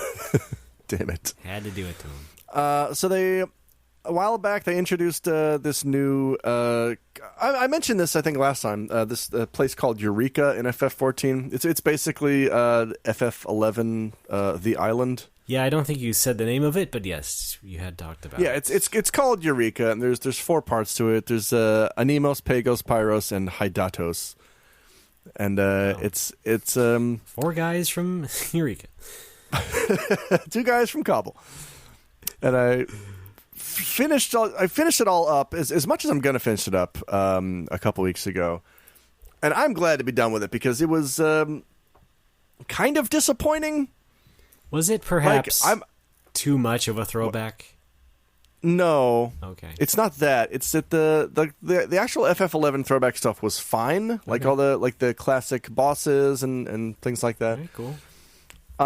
They added this system called Logos or Logographs, which I believe I tweeted a month or so ago I tweeted a screenshot of the game, the in-game explanation with just the hashtag JRPGs because it's a sentence that contains no fewer than 5 nonsense words. Okay. Yeah. Great. And I understand the need for fictitious worlds to make up their own words. Well, 14 really revels in. Revels? Are you Chris Antista? You can't pronounce simple words? Sorry. Okay, I'm not Chris Antista. That's for sure. You don't say lament? I swear to God, every time he says lament, I want to shove my eyeballs out of my ass. Okay. Apparently I should have took that the first way, and I apologize, Alex. Sorry, that's fine. No, I'm just sorry. I get real. That's not. I know how you get. I know how you. It's not. It's not fair to you. It's not even fair to Chris. I get very worked up when I'm talking about FF14. Who needs to be fair to Chris? Maybe. So they introduced this thing called the Logos or Logograph system, where you get drops from enemies, and then you take them to a guy who identifies them, and they become abilities that you can mix and match and make new abilities. And it's the clumsiest shit I've ever seen the game do, and I don't know why they put it in there. And ordinarily, it wouldn't be so bad, except the only way to fully upgrade your weapon, which is the only reason I'm in there, is to collect 50 of those things. If you want to upgrade the armor, you got to collect all 56. It's basically... What's that? No, I just said yikes. Oh, yeah, it's a big yikes. It's probably the most transparent version of, hey, pay another monthly fee to play our game that I've ever seen. Wow, really? It's very, very... Because these things drop randomly. You need a certain number to complete your weapon or your armor. They're hard to get. They're stupid. Most of the abilities are not really worth it. I mean, some of them are pretty cool, but it's I don't like a system that's based on you getting your abilities through drops. Oh, I see. Yeah, that's not. I don't know. I'm not even. Cause I've been out of Eureka for a few. What's up? What if you get your abilities through these drops, Alex? You know that I do. Okay. Right. Also, this one. Cars are made of metal.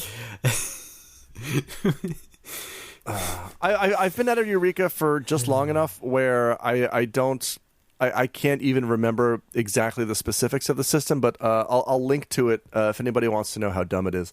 Okay. It is pretty dumb. I will say, though, I triumphed against the shitty system, and I got my weapon, which sad to say is ugly. Okay, so it wasn't worth it. Well, you got to let me finish here. Okay. Cars are made of metal. Cars are made of metal. Cars are made of metal. Cars are made of metal. Disney Pixar's Cars. Cars are made of metal. The base weapon itself is garbage. Okay, makes sense. Here's the true bullshit of Eureka. Here's how to power the weapon up to make it, like relic status. Yeah. Here's what you do. You ready for this shit? I'm ready. So this goes back to FF14's original relic weapons. They used this what people call a light system. You collect light, by which I mean you kill enemies that are strong, and you'll get a message like, "Oh, your weapon is brimming with a little bit of light." And then you take the light to a dude, and he makes your weapon stronger. Is this like, what the fuck was it in Final Fantasy Tactics? Brave and Faith? It is nothing like that at all. Okay. Your light is it's like a hidden meter. You're filling up a meter on your weapon. Oh boy. Okay. Hidden even. Great. No. It's not even hidden. I take that back. Okay. But once you fill it up, or at least the one in Eureka is not hidden. I never went for an original relic because I started with Samurai. Okay. And Samurai does not have an original relic. But yeah. What a punk. The way that you power up your weapon in Eureka is you got to collect light. You got to fill your light meter up twice. You got to trade the light in for 2 special crystals. All right. That's store and then credit? you take for store credit. And then you take the crystals down to this forge back in town. And you take these 2 crystals and you dump them on this table, and the game is like, "All right, you're trading in 2 crystals. Let's see what you get." Uh-huh. And it assigns you random stats. It gives your weapon random stats. So this is like a pawn shop. It is the most bullshit, fucked up system. Sorry, when I said this is the biggest example of Square just shamelessly asking for your monthly fee, I didn't mean that to describe the logo system. I meant it to describe this light system, the reroll system, because this reroll system is completely random. You grind, and it'll take you at least an hour. Oh, I'm usually sorry. More. This is a method for re-rolling? Yes. Okay. The light. So you fill up your light meter twice. Yeah. You trade those in for 2 crystals, and you get to re-roll once. Okay. And when you re-roll, it assigns random fucking stats to your weapon.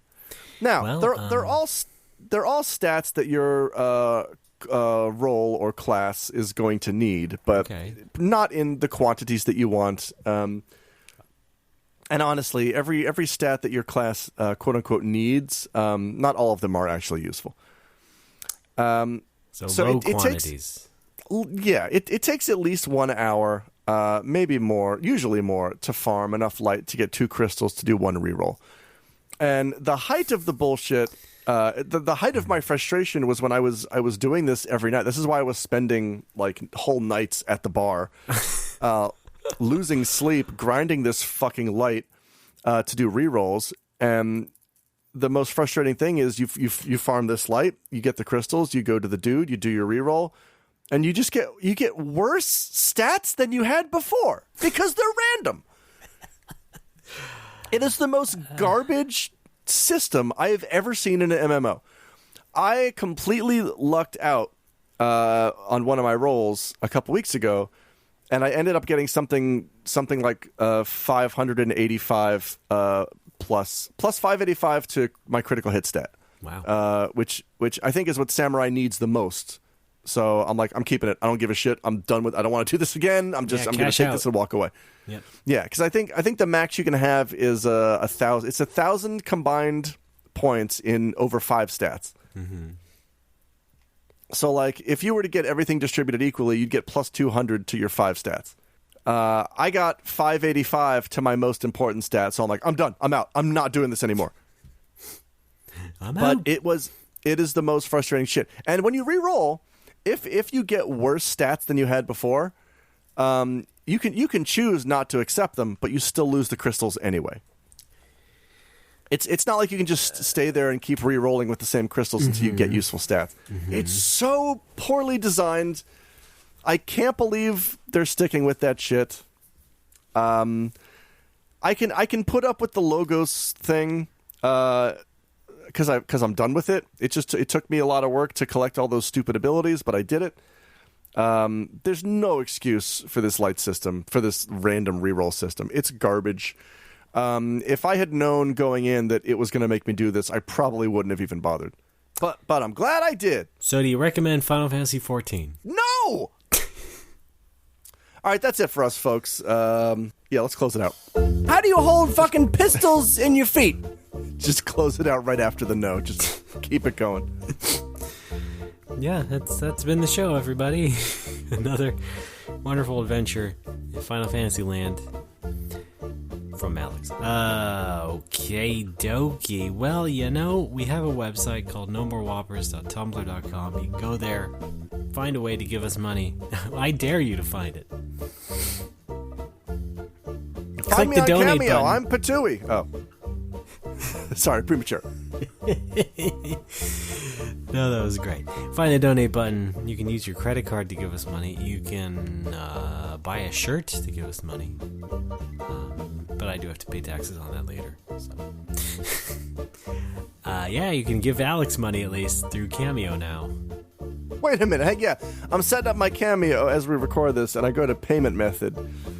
And I'm expecting, like, put in your PayPal info so people can pay you. And it gives me update card with card number? Excuse me. I'm not the one doing the paying here. Sorry, keep going. Lovely.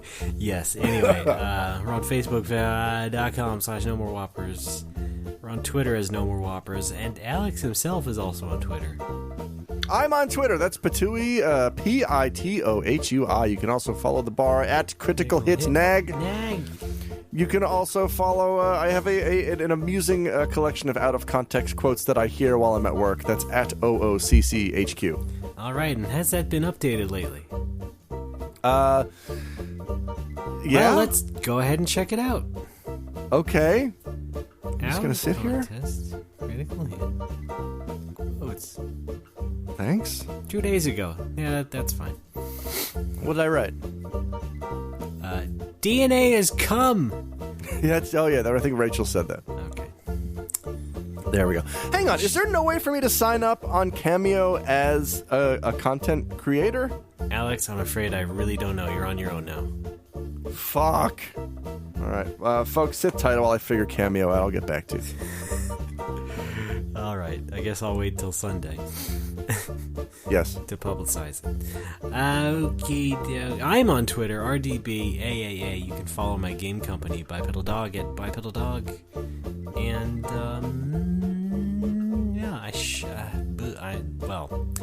this week I'm going to GDC. Probably won't have many stories of weirdos as at the other expo, but it is at the same location as the last expo. Although this time when I come home, I still won't have a job. There will be no job to lay me off from, so that'd be good. And then this weekend I'm going to record Retronauts, so look for that, whatever that will be, whenever, who knows. Alex, you like that show, right? Huh? Yeah. Okay, great. Yeah, the Cosmonauts, I love it. Mm-hmm. Well, thanks for being such a good sport, buddy. Anytime. Everybody else, keep your nose clean, and we'll see you next time. Gold subscribers, stick around till after the show. Where's Vector Man's connective tissue? Oh, what are these things that say new recording? October. Oh, those are my dreams. Never mind.